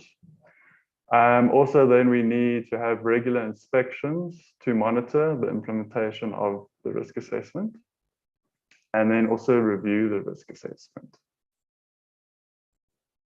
Okay, so in terms of reviewing the risk assessment, so the regulation does make reference to 6-year period, but that is not the risk assessment for the RAC, that is the risk assessment for the employer in their general workplace. But if you are an RAC and you should still consider reviewing your risk assessment. So generally in our regulations, we talk about 24 months, but your work that you perform might be a lot less than 24 months. It might be a few weeks or a couple of months. So then it would be up to them, that RAC, to decide how often they should review that risk assessment. And some examples of when it can be reviewed is if there are any changes to site or tasks that are performed, or if any one of the employees or someone that they're working with has an occupational disease related to asbestos, or if there's just an illness related to exposure, or if there is any injury that occurred. Okay, so I just want to quickly stop sharing and share something else. So as I said previously, the department doesn't have approved tools, but over the years we have come across a couple examples. So I'm just going to show you a couple examples to show how they do differ in terms of their methodology. So I think this one we got from, I think it was National Institute of Occupational Hygiene, when they were doing some trainings. So you can see they talk about the risk assessment, and you can see the company, the date, the assessor, scope of work, the review date, the location. So it's quite specific. Then it's got the matrix for the risk assessment in the document, so you know how to rate the hazards. Yeah, this is important for the employers to know so that they can explain it to an inspector and convince the inspector why they've chosen this particular matrix. And then, yeah, their part 3 talks about identification of the risk and the proposed prevention measures. So here they just say the hazard, then who may be at risk, what is the task or activity, what is the route of exposure, any possible health effects. Then they give it a rating, final risk rating. So obviously they would look at the consequence of exposure in terms of the neglectable, moderate, and severe, and likelihood of exposure. This one was for SARS-CoV-2, so it's unlikely, possible, likely, and then they would use that accordingly. Then they mention existing controls, then procedures with existing controls, yes or no, and then any additional control measures, an action date, and a due date. Then they just have an example of what was the hierarchy for elimination, substitution, engineering, administrative, PPE, and behavior. So that was the first example. Just quickly, the second one, where are you?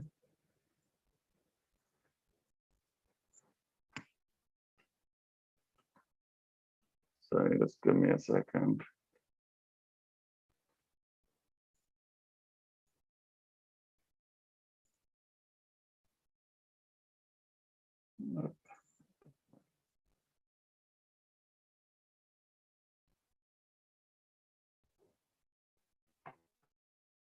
There we go. So this looks at, takes into account 3 factors. So your risk severity, your risk probability, and your risk exposure. So just one thing that we also tell employers is that the matrix needs to talk to the type of hazard. So if you have a safety hazard, then there must be, in terms of severity, there should be options speaking to safety. And then if you have a health hazard, there should be options that speak to health as well. You can't assess a health hazard in terms of first aid and those related things to safety. So that's one factor that people should take into considerate. And then also you got your risk probability. So they give them options there, 4 to 12, and then your risk exposure. This is according to the number of people that are exposed. And then they come out with a pure risk through that calculation. And then they got a rating. And then also then they got a second part of the risk assessment where they have a mitigation risk. So that is subtracting the mitigation factors. So here you can see they've listed some types of controls and then assigned a number to that. So you can see if they've implemented engineering controls, machine guards, and at a 60, or screening or isolation, it will be a 50. And then warning signs with demarcation would be a 30. So moving on to the actual document. So they talk about the area, what is the activity or the process, what is a particular hazard, the risk results in, is it a safety, health, or damage to property? And then they would give a score for severity, probability, exposure risk, and then they get their pure risk. Then they will describe the existing controls. And then they would allocate scores to each of those existing controls depending on what the mitigation factor is, and then they'll come out with the mitigated risk. And then they would list any additional controls that are required. So this is also quite a good way of assessing risks. The only issues that we've come across recently is that sometimes when employers use this type of risk assessment and they put in these mitigating controls, they don't have a reference in terms of numbers according to a specific control. They are just, I don't want to say some packing, but in terms of their discussion group, they are coming up with a factor. And that can be a very subjective way of doing the risk assessment. And if another team does a risk assessment, they might not come up with a similar answer. So if you do this way, this type of method, just make sure that your tool assigns scores to the mitigating factors for those controls that you implemented. Okay, so just going back to the presentation to complete it. Yes, okay, so yeah, that was my tool. So yeah, just in conclusion, the risk assessment is probably the key, or almost say the most important key in terms of improving occupational health and safety conditions at the workplace. And then it's not only a benefit for the employees, because it can contribute to their protection by eliminating or minimizing work hazards, but it also benefits the employer because it helps with better organization of the work practices, and then which also leads to potentially increase in productivity in the workplace. So yeah, thank you. Thank you for the opportunity to present, and I shall send a updated presentation through to Sayosh after the webinar. Thanks, Warren. Thank you very much for the presentation on basic risk assessment. Much appreciated. Just to recap before I hand over to Patience for the closing remarks and the thank yous to be said. Just to recap, you know, we all know when COVID hit us, we didn't know how we're going to communicate, and then Zoom and Teams came, and we got used to it, but we also got over it, and we are moving slowly but surely back into face-to-face events. But just to recap what's happening here today from a information sharing point of view, 3-hour webinar, 3 excellent presentations, nearly 700 persons online listening, close on 100 questions answered. I mean, as much as we're going to move back into face-to-face meetings, I think webinars, or at least hybrid sessions, are here to stay if one just look at what is achieved today. From my side, on behalf of SIOS, thank you very much for the Department of Employment and Labour that always makes the inspectors available to present today, which was Palela, Elise and Warren. And I'm now going to hand over to you to Patience Benny for the official thank you and closing. Thank you.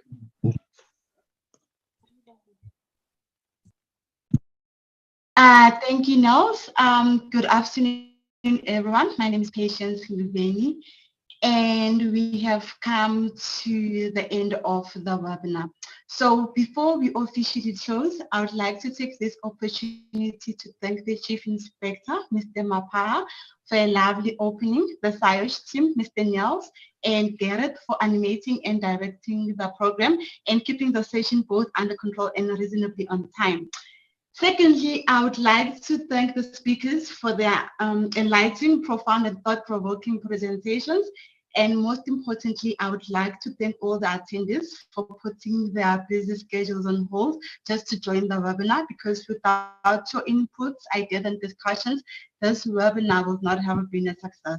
So myself and the team would like to extend our appreciation and gratitude for your presence. And if anyone has further questions regarding the presentations, they are more than welcome to send either myself or Ms. Lawrence an email. So from myself and the team, it's thank you and goodbye.